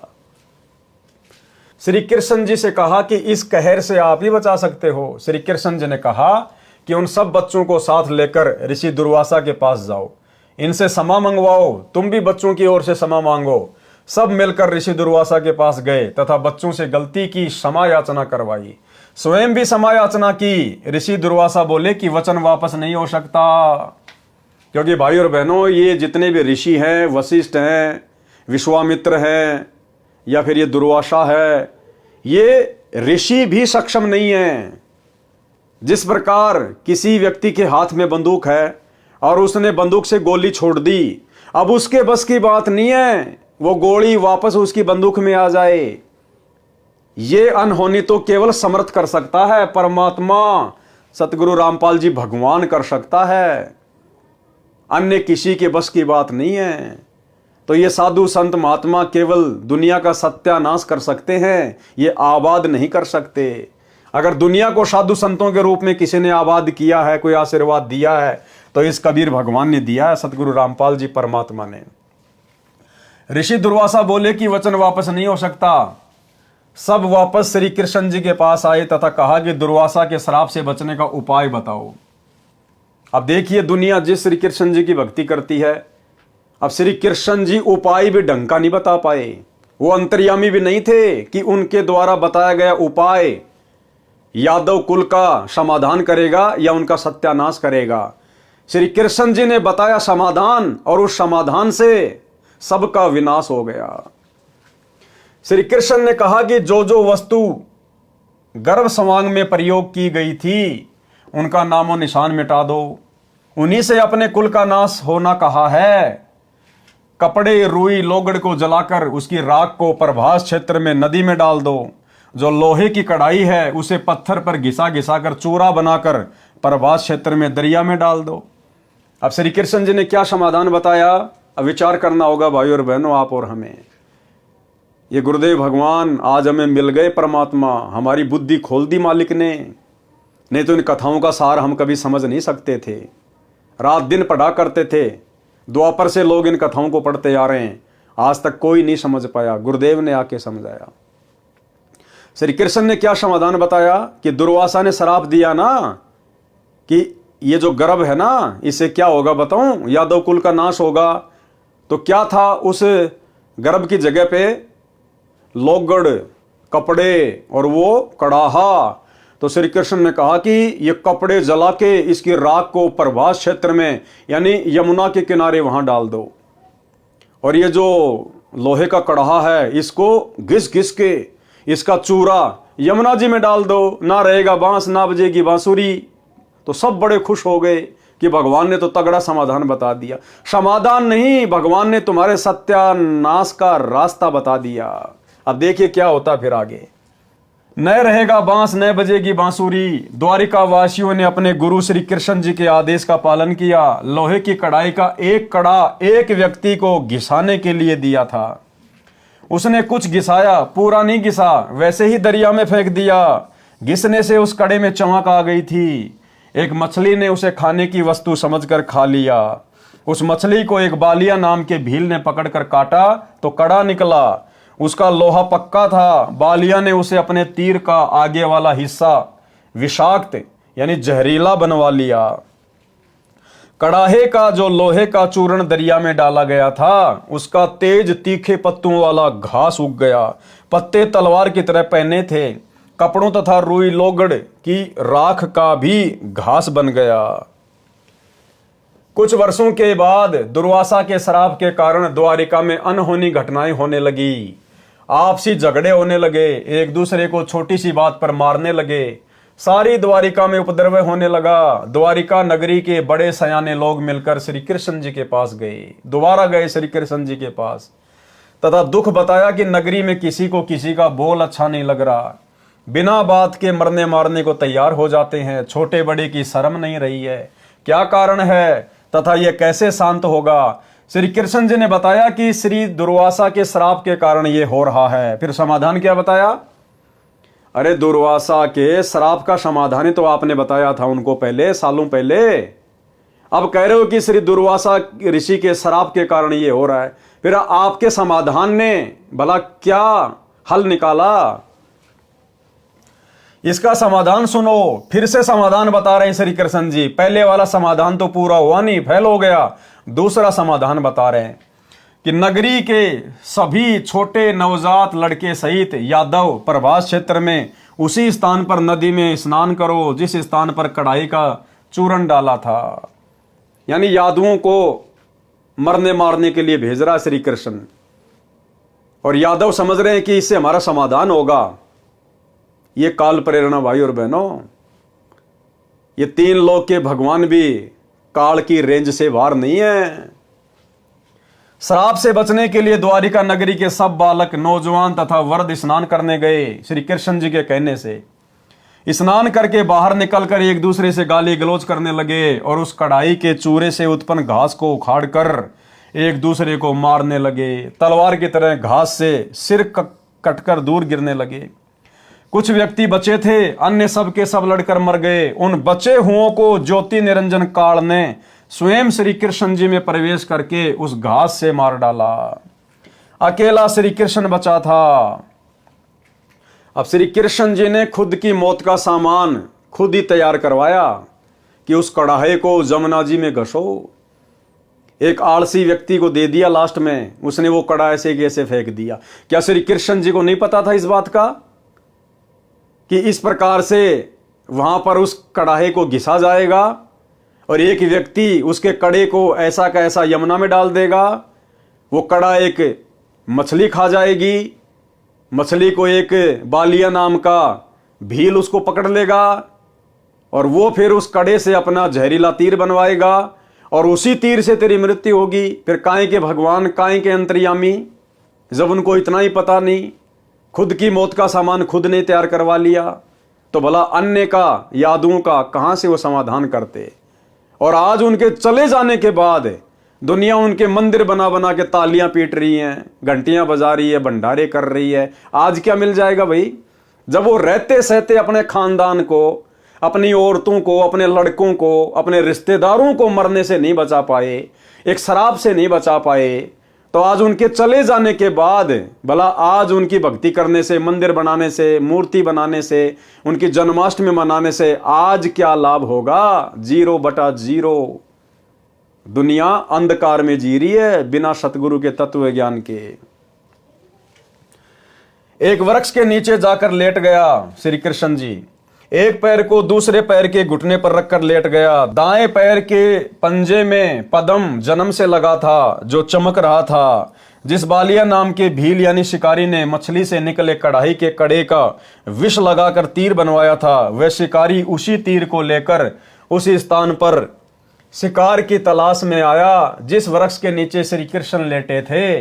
वृक्ष की छोटी छोटी टहनियां चारों ओर नीचे पृथ्वी को छू रही थी, लटक रही थी। उन झुरमटों में से श्री कृष्ण के पैर का पद्म ऐसा लग रहा था जैसे किसी हिरण की आंख चमक रही हो।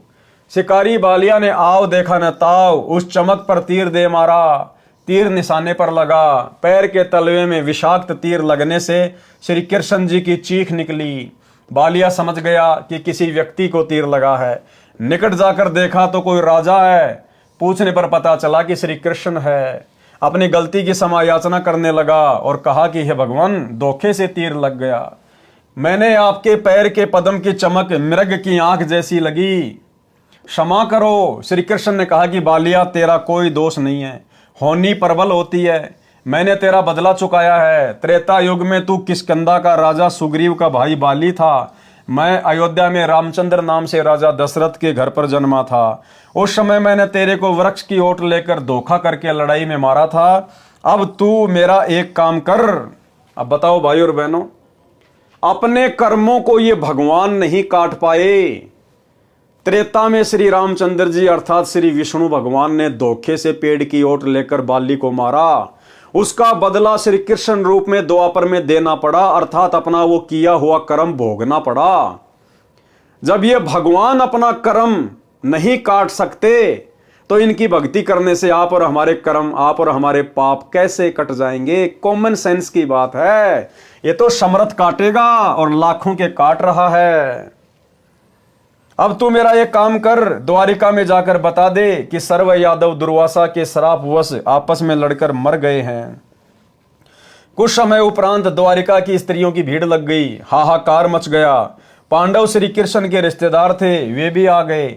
श्री कृष्ण ने अर्जुन से कहा कि आप सर्व गोपियों यानी यादवों की स्त्रियों को अपने पास ले जाना, या कोई नर यादव नहीं बचा है। आसपास के भील इनकी इज्जत खराब करेंगे। पांडवों से कहा कि तुम राज्य अपने पुत्र को देकर हिमालय में जाकर घोर तप करो और अपने युद्ध में किए गए पापों का नाश करो। अर्जुन ने पूछा, भगवान एक प्रश्न आज मैं आपसे करूंगा, आप सत्य उत्तर देना। आप अंतिम श्वास गिन रहे हो, झूठ मत बोलना। श्री कृष्ण ने कहा कि प्रश्न कर। अर्जुन बोला, आपने गीता का ज्ञान कुरुक्षेत्र के मैदान में महाभारत युद्ध से पहले सुनाया था। उसमें कहा था कि अर्जुन तू युद्ध कर ले, तुम्हें कोई पाप नहीं लगेंगे, तू निमित्त मात्र बन जा, सब सैनिक मैंने मार रखे हैं, तू युद्ध नहीं करेगा तो भी मैं इन्हें मार दूंगा। जब युधिष्ठिर को भयंकर शोपन आने लगे, आपसे कारण जाना तो आपने बताया था कि युद्ध में किए बंधुघात के पाप के परिणाम स्वरूप कष्ट आया। समाधान यज्ञ करना बताया। उस समय मैं आपसे विवाद नहीं कर सका क्योंकि भाई की जिंदगी का सवाल था। आज फिर आपने वही जख्म हरा कर दिया। इतनी झूठ बोलकर हमारा नाश किस लिए करवाया? कौन से जन्म का बदला लिया? श्री कृष्ण ने कहा, अर्जुन तुम मेरे अजीज हो, होनहार बलवान होती है। गीता में क्या कहा उसका मुझे कोई ज्ञान नहीं, आप मेरी आज्ञा का पालन करो। ये कहकर श्री कृष्ण जी मर गए। अपने रिश्तेदारों का भी समाधान नहीं कर पाए, सर्व यादवों का सत्यानाश कर दिया। अब बहुत सारे भाई बहन कहते हैं कि जब सारे 56 करोड़ यादव मर गए थे, फिर ये वर्तमान के यादव कहां से आ गए?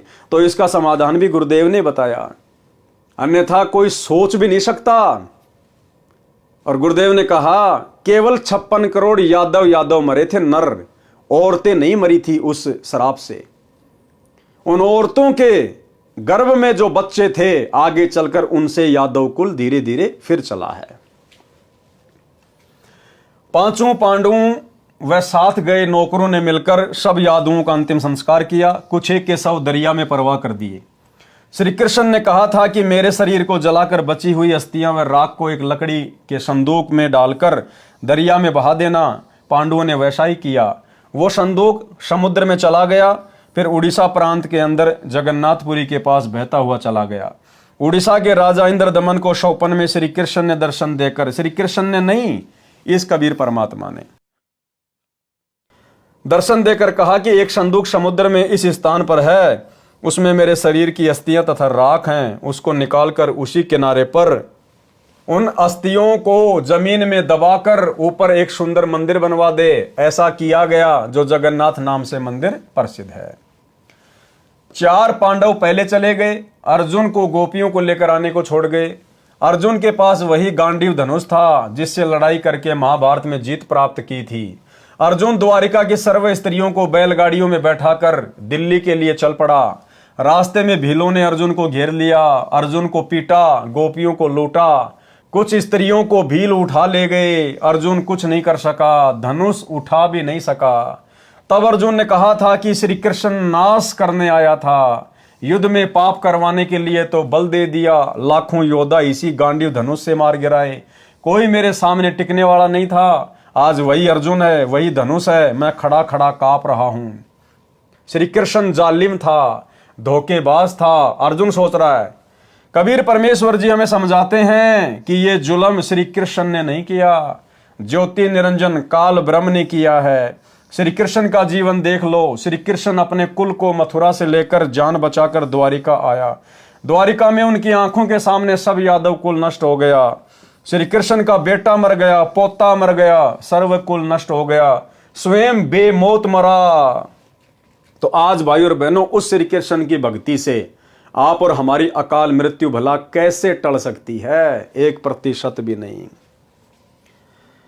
उसके कुल की स्त्रियों की दुर्गति भीलों ने की, जबरदस्ती उठा ले गए, उनकी इज्जत खराब की, नरक का जीवन जीने के लिए मजबूर हुई। उसी श्री कृष्ण की पूजा करके जो सुख शांति की आशा करता है, उसमें कितनी बुद्धि है, इस घटना से पता चलता है। वाणी नंबर 150 से 184। ग्रीब दुर्वासा काली सीला ब्रजबली तिहु लोक, अम्बरीश दरबार में तिन भी खाया धोक। ग्रीब चक्र सुदर्शन शीस पड़ी, अम्बरीश को घाली, 3 लोक भागे फिरे ऐसे अवगत चाल। ग्रीब कलप किसी नहीं कीजिए, जो चाहे सो होए, दुर्वासा के छिपन को कहीं न पाई खोई। गरीब स्वर्ग मृत पाताल में चक्र सुदर्शन डीक, दुर्वासा के चक्कर से जरे नहीं अमरीश। गरीब चक्र अपूठा फिर गया चरण कवल को छूही, भक्ति विशंबर नाथ की देखी दूर बरदू। गरीब कोटि बजुर को फूक दे चक्र सुदर्शन चूर, भक्ति वत्सल भगवान से रह पैड़ 10 दूर। गरीब दुर्वासा के दहन को रतीन जग में भेंट, 56 कोटि यादव गए देखी हेठ दर हेठ। गरीब शाग पत्र से छिक गए देखी भक्ति की रीति, जरे मरे नहीं तासते सतगुरु शब्द अतीत। गरीब अम्बरीश असला असल भक्ति मुक्ति का रूप, निश्वासर पद में रहें जहाँ छाया नहीं धूप। गरीब राजा के जोगी गए दुर्वासा ऋषि देव, चक्र चलाया घूर कर नहीं लई ऋषि सेव। गरीब दुर्वासा के शीस को चाल्या चक्र अचान, त्रिलोकी में ताश गमी कई न देऊं जान। गरीब श्वेत लोक विष्णु पूरी दुर्वासा चली जाए, तहाँ कबीर विष्णु रूप धरी कीनी देख सहाय। गरीब कृष्ण गुरु कसनी हुई और बचेगा कौन, 3 लोक भागे फिरे भर में 14 भुवन। गरीब भक्ति द्रोह ना कीजिए भक्ति द्रोह मम दोष, शिव ब्रह्मा नारद मुनि जिन्हें जरावे ठोक। गरीब भक्ति द्रोह रावण किया हिरणाकुश हिरणानाच, नारायण नरसिंह भये मम भगता है साच। गरीब मम भगता मम रूप है मम भगता मम प्राण, पंडु सताए कौरवा दुर्योधन क्षयोमान। गरीब मम भगता मम प्राण है मम भगता मम देह, हिरणाकुश के उदर को पारत नहीं संदेह। गरीब मम भगता मम प्रिय है नहीं दुनी से काम, राजा प्रजा रीति सब ये नहीं जाने राम। गरीब मम भगता के कारण रचे सकल भंडार, वाल्मीकि ब्रह्मलोक में शंख कला उद्गार। गरीब रावण बाली भी हंडिया मम द्रोही मम जार, सीता सती कलंक क्या पदम 18 भार। गरीब मम द्रोही से ना बचूं छल बलो हनु प्राण, 52 हो बलि कह गए रया दोहूं का मान।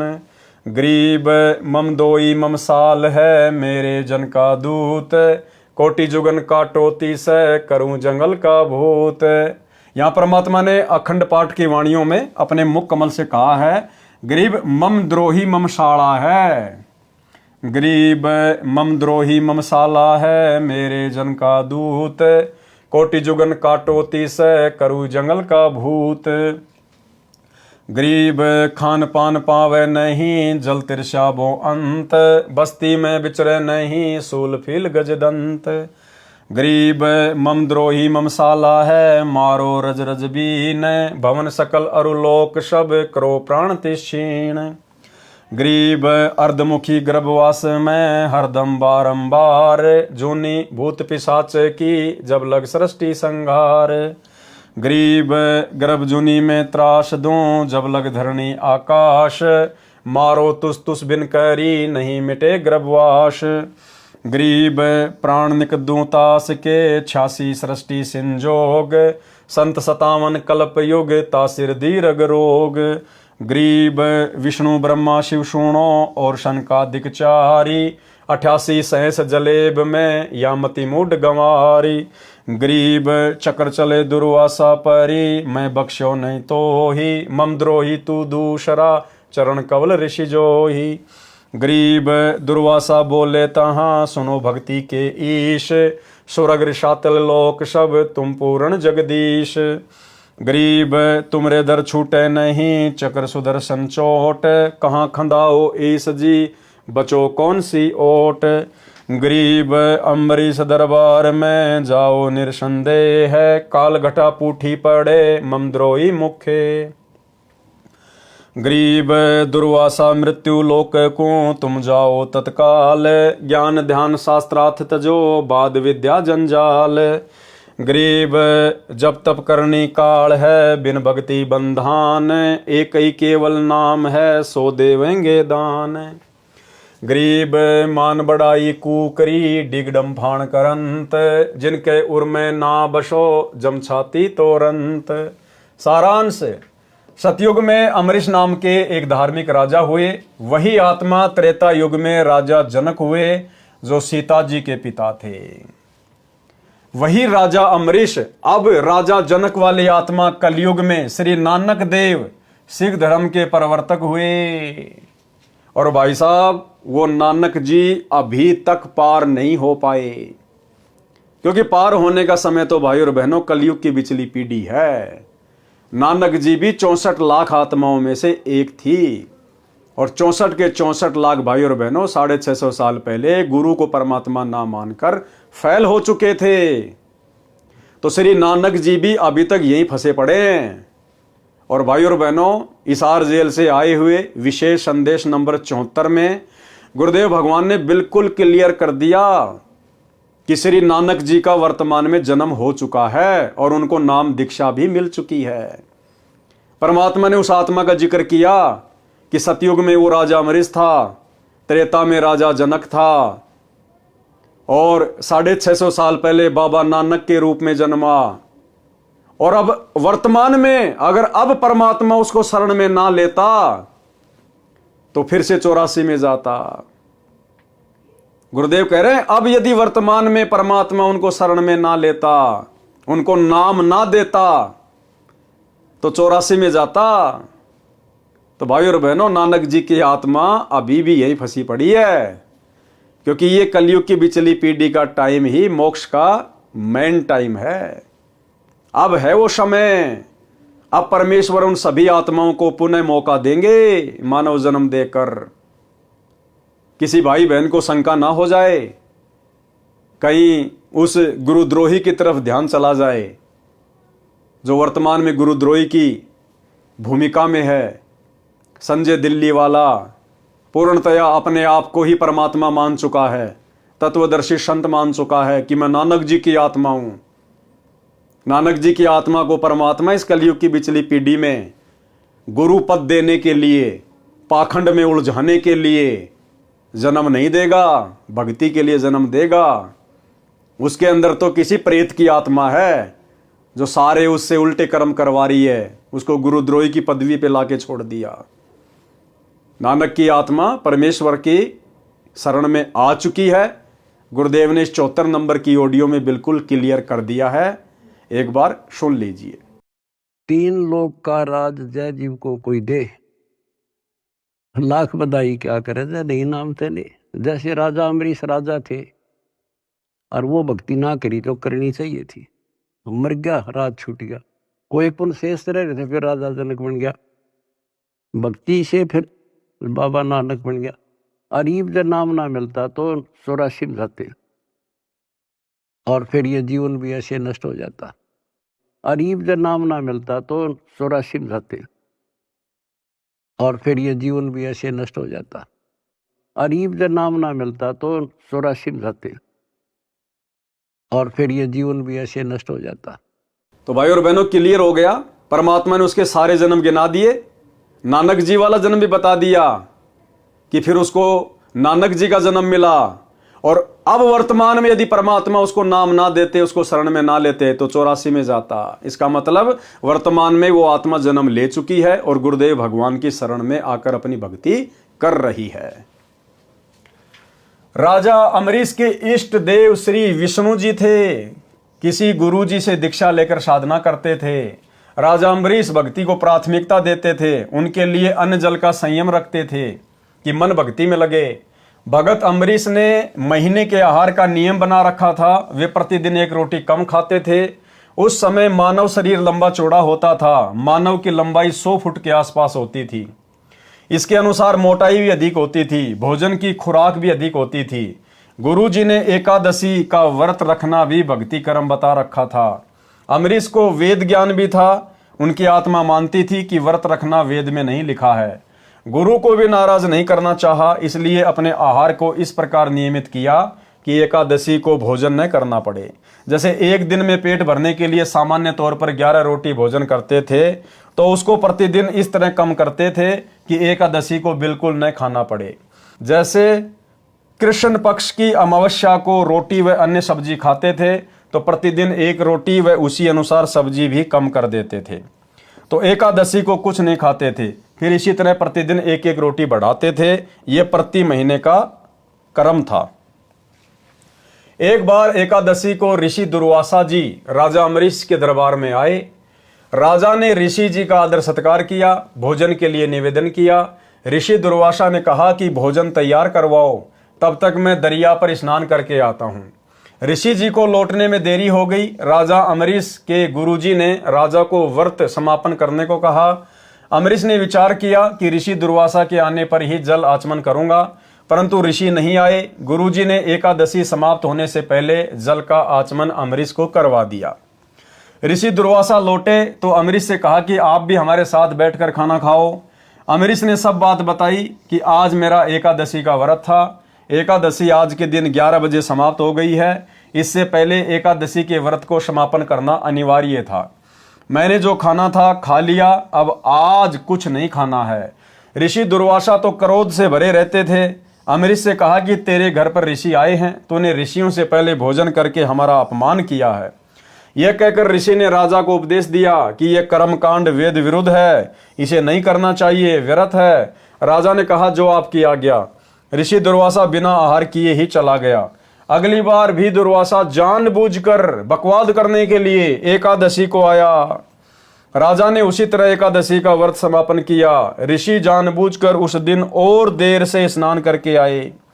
खाने के समय राजा के साथ बैठकर भोजन करने का आदेश दिया। राजा ने वही व्यवस्था बताई कि मैंने एकादशी के व्रत का समय पर उद्यापन करना था, आज भोजन नहीं खा सकता, क्षमा करो, आप भोग लगाओ और हमें कृतार्थ करो। ये उत्तर राजा का सुनकर ऋषि दुर्वासा आग बबूला होकर बोला, मैंने तुझे एकादशी का व्रत न करने को कहा था, आपने मेरा अपमान किया है। राजा ने कहा कि ऋषि जी, मैं व्रत नहीं रखता, ये तो अंजल का संयम बनाकर साधना करता हूं। परंतु ऋषि दुर्वासा ने सुदर्शन चक्र को आदेश दिया कि राजा का सिर काट दे। सुदर्शन चक्र तुरंत सक्रिय हुआ, आग की लपटें निकलने लगी। सुदर्शन चक्र ने भयंकर रूप धारण किया और राजा अम्बरीश की ओर चल पड़ा, जो वहां से 10 कदम 50-60 फुट की दूरी पर जमीन पर आसन लगाए बैठा था। राजा के चरण छूकर सुदर्शन चक्र वापस दुर्वासा ऋषि की ओर मुड़ा और ऋषि के शांत करने पर भी शांत नहीं हुआ, तो ऋषि को समझते देर न लगी कि चक्र तेरे को भस्म करेगा।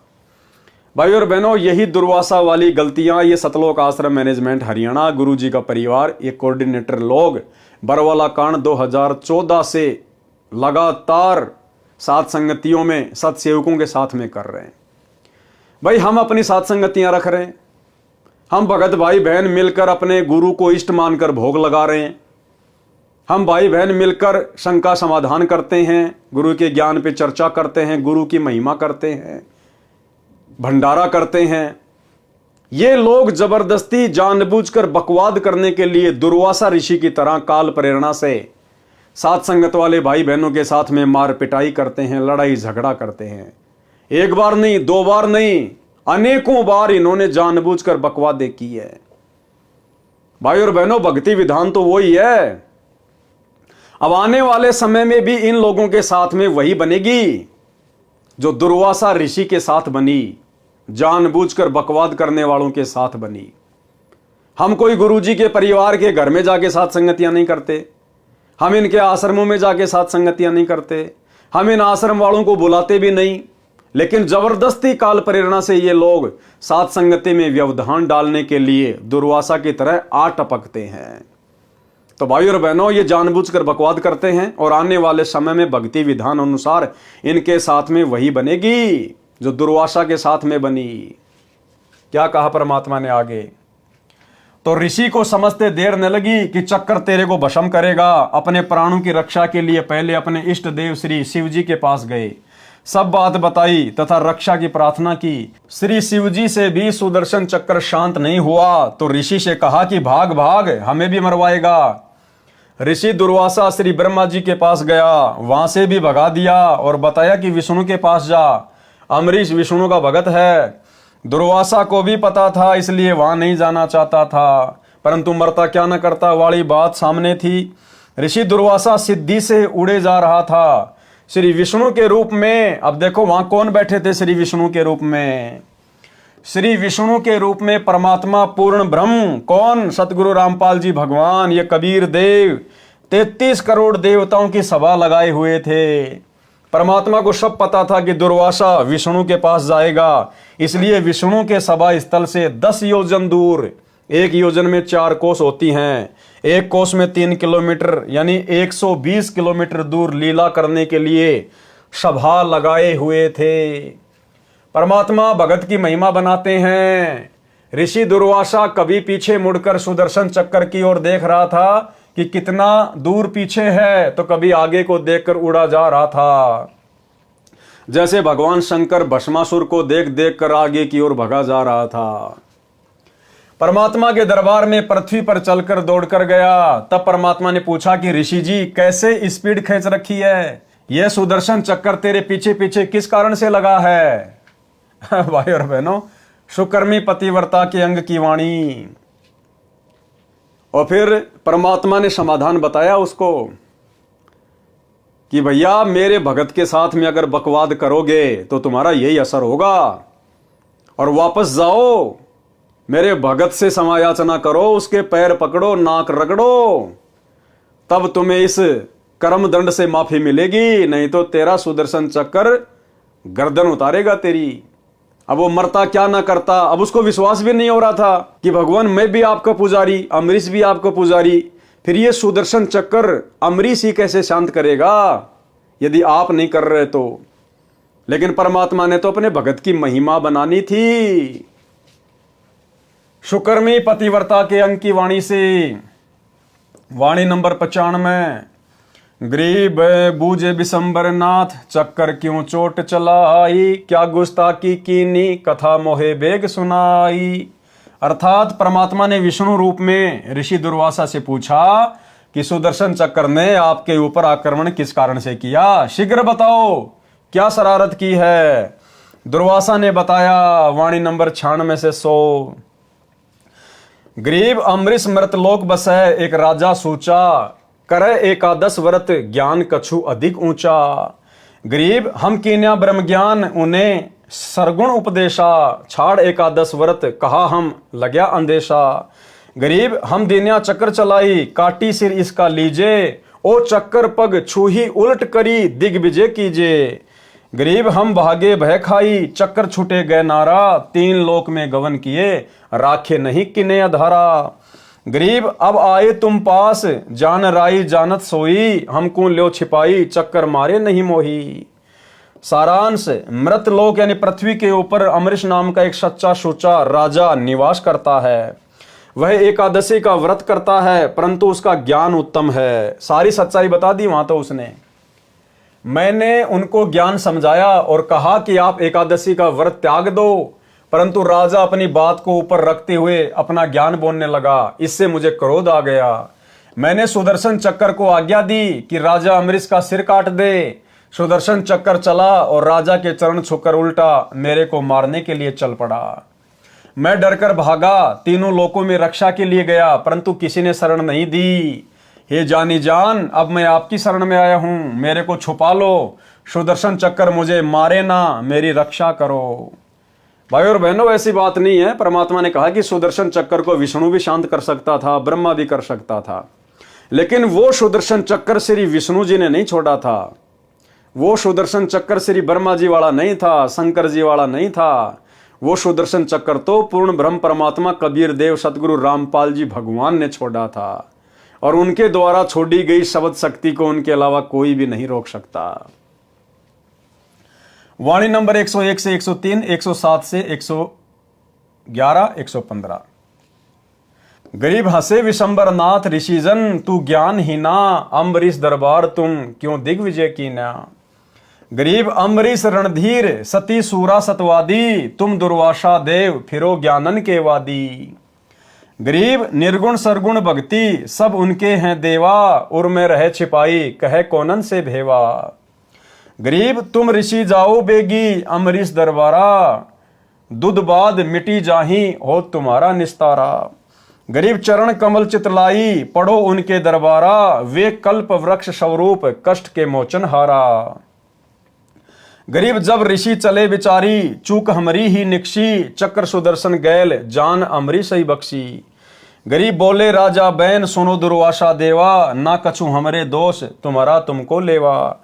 गरीब राजा दो आशीष पीठ पर हाथ लगाओ, चक्र सुदर्शन पकड़ी धरो मेरे मस्तक लाओ। गरीब अम्बरीश को चक्कर पकड़ी शीतल चक्कर कीन्या, जब ऋषि दई आशीष सही राजा पर बीना। पारक के अंग से वाणी। गरीब दुर्वासा काली सीला बजरबली तिहु लोक, अम्बरीश दरबार में तिन भी खाया धोक। गरीब चक्र सुदर्शन शीस परी अम्बरीश को घाल, तीन लोक भागे फिरे ऐसी अवगत चाल। गरीब कल्प किसी नहीं कीजिए जो चाहे सो होए, दुर्वासा के छिपन को कहीं न पाई खोई। गरीब स्वर्ग मृत पाताल में चक्र सुदर्शन डीक, दुर्वासा के चक्कर से जरे नहीं अमरीश। गरीब चक्र अपूठा फिर गया चरण कवल को छू ही, भक्ति विशंबर नाथ की देखी दूबर दू। गरीब कोटि बजर को फूक दे चक्र सुदर्शन चूर, भक्ति बच्छल भगवान से रहे पैड़ 10 दूर। गरीब श्वेत लोक विष्णु पूरी दुर्वासा चली जाए, तहां कबीर विष्णु रूपधारी कीनी देख सहाय। गरीब दुर्वासा बोले तहां सुनो भक्ति के ईश, स्वर्ग ऋषातल लोक सब तुम पूर्ण जगदीश। गरीब तुमरे दर छूटे नहीं चक्र सुदर्शन चोट, कहाँ खंदाओ ईश जी बचो कौन की ओट। गरीब अम्बरीश दरबार में जाओ निसंदेह, काल घटा पूठी पड़े ममद्रोही मुखे। गरीब दुर्वासा मृत्यु लोक को तुम जाओ तत्काल, ज्ञान ध्यान शास्त्रार्थ तजो बाद विद्या जंजाल। गरीब जब तब करनी काल है बिन भक्ति बंदान, एक ही केवल नाम है सो देवेंगे दान। गरीब मान बड़ाई कूकरी डिम डफान करंत, जिनके उर में ना बैसो जम छाती तोरंत। गरीब दुर्वासा अमरीश के गए ज्ञान गुण डार, चरण कवल शिक्षा लई तुम ईश्वर प्राण उधार। गरीब बख्शो प्राण दया करो पीठ लगाओ हाथ, उर मेरे में ठंडी होए शीतल कीजे गात। गरीब अम्बरीश मैं कहता हाँ बीन से बदन खुलास, तुम ऋषि मेरे प्राण हो मैं हूँ तुमरा दास। गरीब चक्र सुदर्शन शीस धरी दीजो भक्ति की आन, मैं चेरा चरणा रहूं बख्शो मेरे प्राण। गरीब चक्र सुदर्शन पकड़ कर अम्बरीश बैठाए, दुर्वासा पर मेहर करी चलो भक्ति के भाई। अचला के अंग से वाणी। वाणी नंबर 130 से 134। गरीब दुर्वासा कैसे बचे अम्बरीश के चोर, परमेश्वर बिच कर परे चक्र सुदर्शन जोर। गरीब जोरा देखा चक्कर का जब उठे जगदीश, खंड खंड करी नाखी है तोर बगावे शीस। गरीब भक्ति द्रोह काहे किया रेसठ मूड गंवार, चरण कमल तुम धोपी वो अम्बरीश दरबार। गरीब दुर्वासा पूठे फिरे जाया किया प्रणाम, अम्बरीश स्थिर किए चरण कमल का ध्यान। गरीब जय जय जय अम्बरीश तुम जय जय जय भक्ति विशेष, तीन लोक की मांड में रखी हमारी टेक। शुकर्मी पतिव्रता के अंग का सारांश। दुर्वासा के ये वचन सुनकर परमात्मा जी हंसने लगे और बोले कि ऋषि तू ज्ञानहीन है, अम्बरीश के दरबार में झगड़ा क्यों किया। इसी प्रकार आने वाले समय में परमात्मा इनको धमकाएंगे, आश्रम वालों को, कोऑर्डिनेटरों को, अपने बेटा बेटियों को, भाई को, कि नालायकों वो अपनी भक्ति कर रहे थे। अरे वो अपनी कर रहे थे, तुम अपनी कर रहे थे, वो तुम्हारे घर पे आके थोड़ी कर रहे थे, आश्रमों में थोड़ी कर रहे थे। जैसा उन्होंने मेरी भक्ति को समझा वो कर रहे थे। तुमने वहां जाकर व्यर्थ में वाद विवाद क्यों किया, लड़ाई झगड़ा क्यों पैदा किया। तो भाई और बहनों अंत में इनको माफी मांगनी पड़ेगी। लेकिन ये कलयुग की बिचली पीढ़ी है भाई और बहनों, वर्तमान में परमात्मा की नहीं भक्तों की महिमा नहीं बनाएंगे, वर्तमान में तो गुरुदेव भगवान की ही महिमा बनेगी। और इन मूर्खों ने अपने गुरुदेव से नाक रगड़ रगड़ के अंत में माफी मांगनी पड़ेगी। सतलोक आश्रम मैनेजमेंट वालों ने, गुरुदेव के कलयुगी परिवार वालों ने। दुर्वासा के ये वचन सुनकर परमात्मा जी हंसने लगे और बोले कि ऋषि तू ज्ञानहीन है, अम्बरीश के दरबार में झगड़ा क्यों किया? अम्बरीश राजा तो पूर्ण रूप से मेरे में समर्पित है, जिस प्रकार सत्सेवक भाई बहन अपने गुरुजी में समर्पित होकर साथ संगतियां रखते हैं, सत्य वक्ता हैं, यानी ज्ञान आधार से चर्चा करते हैं। हे दुर्वासा, तुम तो ज्ञान के वाद विवाद करने वाले महिमा के भूखे फिर रहे हो। अम्बरीश को निर्गुण तथा सरगुण दोनों प्रकार की साधना का ज्ञान है। हे ऋषि देव, वे उस सर्व ज्ञान को अपने हृदय में छिपाए हुए हैं, कोई जानना चाहता नहीं तो किसको भेद बताएं। हे ऋषि, तुम शीघ्र अम्बरीश के दरबार में जाओ, तुम्हारा सब अज्ञान अंधेरा समाप्त होगा, तुम्हारा कल्याण हो जाएगा। हे ऋषि दुर्वासा, तुम अम्बरीश के दरबार में जाकर उनके चरणों में गिरो, वे संकट के मोचन करने वाले हैं। अचला के अंक की वाणी का सारांश।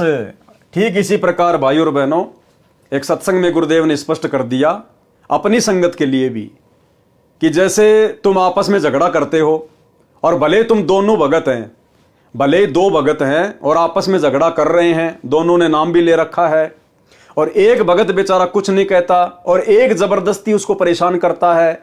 जैसे हम सत्सेवक भाई बहन कुछ नहीं करते और ये मैनेजमेंट वाले जबरदस्ती हमारे को दुखी करते हैं, परेशान करते हैं। तो परमात्मा ने बताया जो भगत बेचारा शांत है, कुछ नहीं करता, ज्ञान आधार से भक्ति कर रहा है, उसकी तो परमात्मा रक्षा करेगा, और जो जबरदस्ती बकवाद करता है उसका परमात्मा बक्कल उतारेगा, दुर्वासा ऋषि की तरह। ये छोटा सा सत्संग है, सुन लीजिए गुरुदेव के मुख कमल से। इसमें एक बहुत बड़ा नियम है प्रभु का कि सबसे ज्यादा हमें अधीन रहना होगा। आप दो भक्त हैं, दोनों ने उपदेश ले रखा है, और तुम आपस में झगड़ा करते हो और एक भक्त कुछ नहीं कहता, दूसरा उसको नाजायज परेशान करने की चेष्टा करता है, तो परमात्मा उस जो भक्त की रक्षा करेगा। और वो भी बेशक भक्त है, जो बेमतलब बकवाद करके दूसरे को तंग कर रहा है भक्त को, तो उसको हानि पहुंचाएगा, जबकि दोनों भक्त ही है। तो भाई और बहनों, ठीक आने वाले समय में गुरुदेव के कलयुगी परिवार के साथ, सतलोक आश्रम मैनेजमेंट हरियाणा के साथ ऋषि दुर्वासा जैसी बनेगी, क्योंकि इन्होंने तो इस कलयुग की बिचली पीढ़ी में पूर्ण सतगुरु से उपदेश लेकर, तत्व ज्ञान लेकर दुर्वासा से भी बड़ी गलतियां कर डाली, दुर्वासा से भी बड़ी गलतियां। अरे दुर्वासा को तो तत्व ज्ञान नहीं था, उसको तो निर्गुण सरगुण भक्ति का ज्ञान नहीं था। आज तुम्हें गुरुदेव ने क्या कमी छोड़ दी ज्ञान समझाने में 30 वर्षों में, फिर भी तुमने अपने स्वार्थ के लिए सात संगतियों में आकर काल प्रेरणा से झगड़ा किया, बकवादे की, मुकदमे लगवाए, भक्तों को जेल करवाई, भक्तों के साथ में मारपीट की। तुम्हारे साथ क्या बनेगी? तुम्हारे ही कर्मों के प्रतिफल में। अचला के अंक की वाणी का सारांश है। संत गरीबदास जी बता रहे हैं कि दुर्वासा कैसे बच सकता था। वह तो एक महान आत्मा अम्बरीश का चोर था, यानी अम्बरीश के यथार्थ ज्ञान को सुनकर भी अपने अहंकार का प्रदर्शन किया। ठीक इसी प्रकार सात संगति की वीडियो देखकर भी सतलोक आश्रम मैनेजमेंट हरियाणा वाले अपने अहंकार का ही प्रदर्शन कर रहे हैं, सच्चाई को स्वीकार नहीं रहे। वह तो परमेश्वर जी बीच में आ गए, अन्यथा सुदर्शन चक्र तो बहुत शक्तिशाली है। इसी प्रकार भाई और बहनों, जो कर्म वर्तमान में गुरुदेव का परिवार कर रहा है, कोऑर्डिनेटर कर रहे हैं, ये तो सतगुरु रामपाल जी भगवान इनका बीच बचाव कर रहे हैं, इनके बीच में पड़े हैं, नहीं तो इनके कर्मों का दंड बहुत भयंकर है। क्योंकि साध संगति सतगुरु रामपाल जी भगवान का यथार्थ 13वां कबीर पंथ है, और इनके 13वें पंथ को यानी सात संगतियों को रोकने का मतलब है ट्रेन की पटरी के ऊपर अंधे गधे के द्वारा लात चलाना। ये तो ड्राइवर समझदार है, परमात्मा है जो गाड़ी रोक के रखा हुआ है, अन्यथा वो गधा कहां जाके गिरे उसका अता पता भी नहीं पड़े। परमेश्वर जी ने सुदर्शन चक्र की उग्रता देखी, तब अपना आसन छोड़कर दुर्वासा की रक्षा के लिए उठे। विचार किया कि यदि बचाव नहीं किया तो ऋषि के टुकड़े टुकड़े करके मार डालेगा। हे मूर्ख गंवार ऋषि दुर्वासा, हे मूर्ख गंवार सतलोक आश्रम मैनेजमेंट हरियाणा वालों, तुमने भगत अम्बरीश के साथ द्रोह क्यों किया? तुमने सात संगत वाले सतसेवकों के साथ में झगड़ा क्यों किया? तुम अम्बरीश के दरबार में जाओ और चरण धोकर पीओ।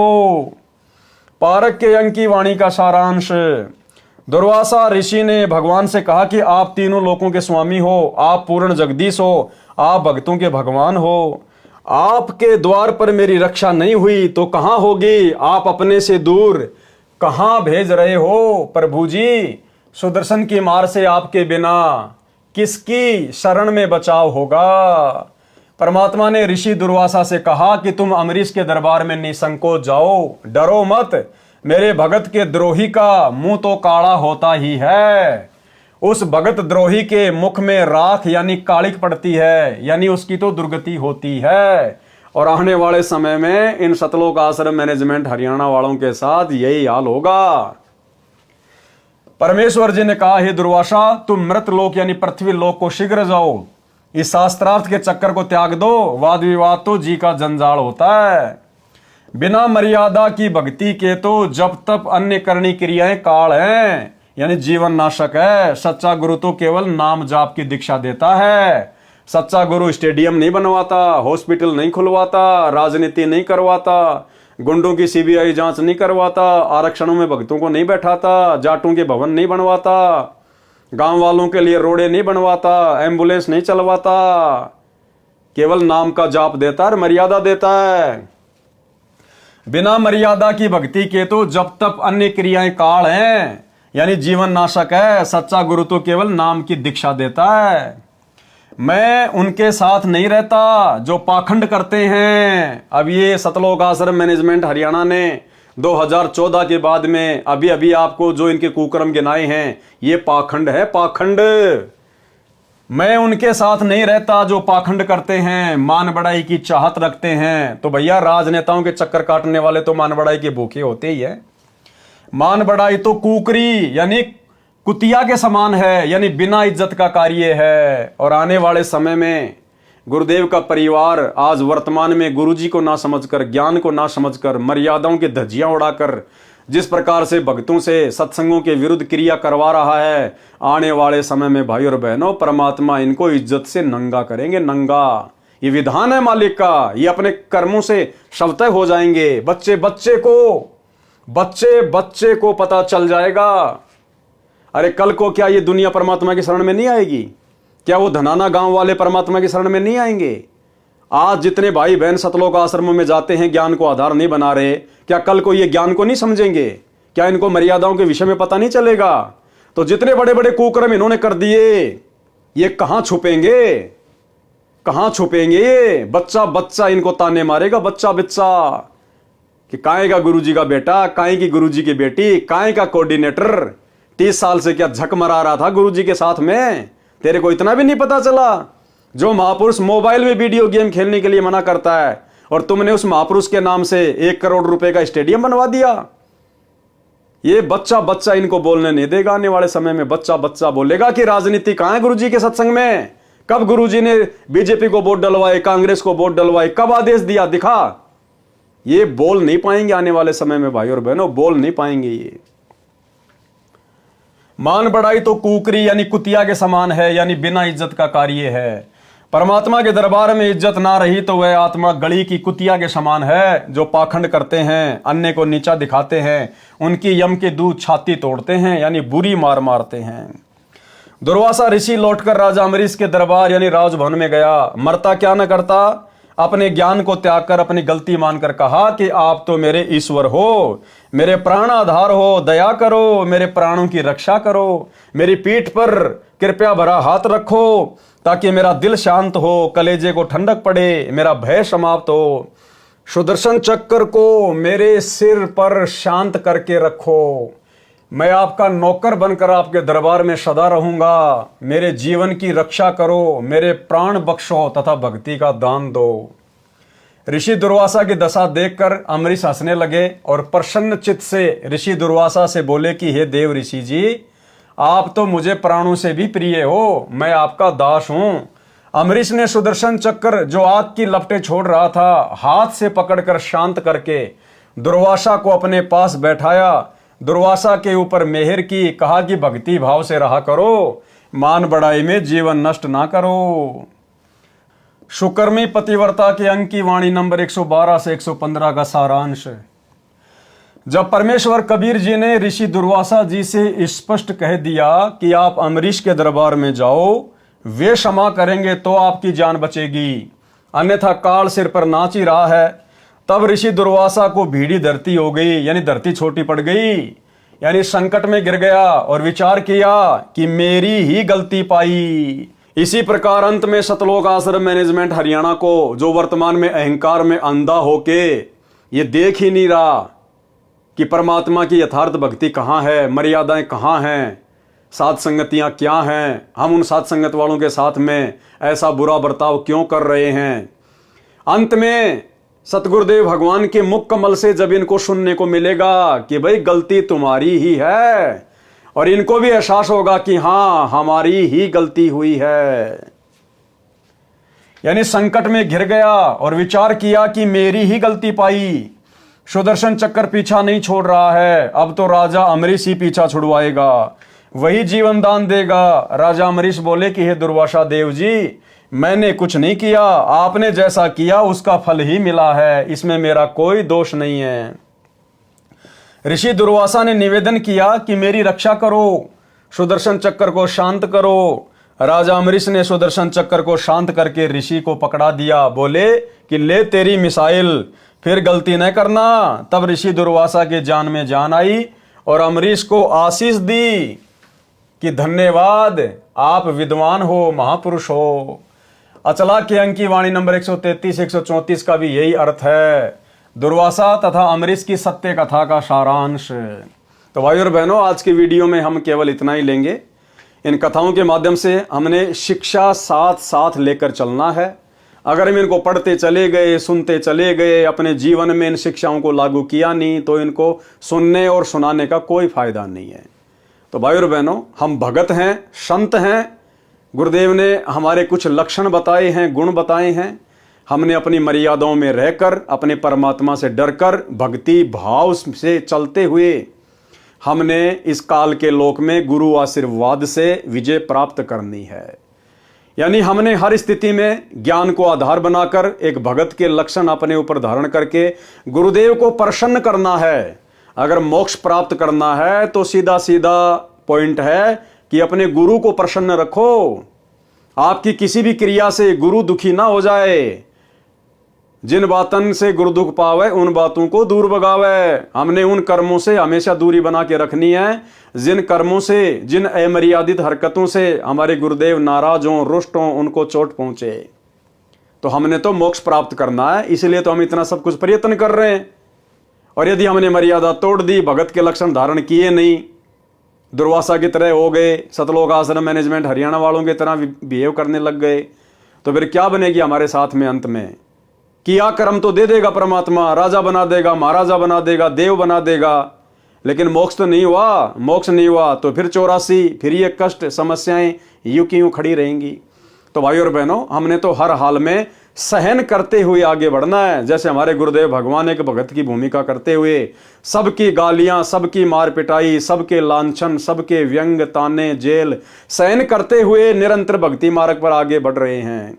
हमने भी उसी प्रकार से अपने गुरु के भक्ति वाले जीवन को देखते हुए निरंतर आगे की ओर बढ़ना है, नीची गर्दन करके अपने आप को मृत जानकर।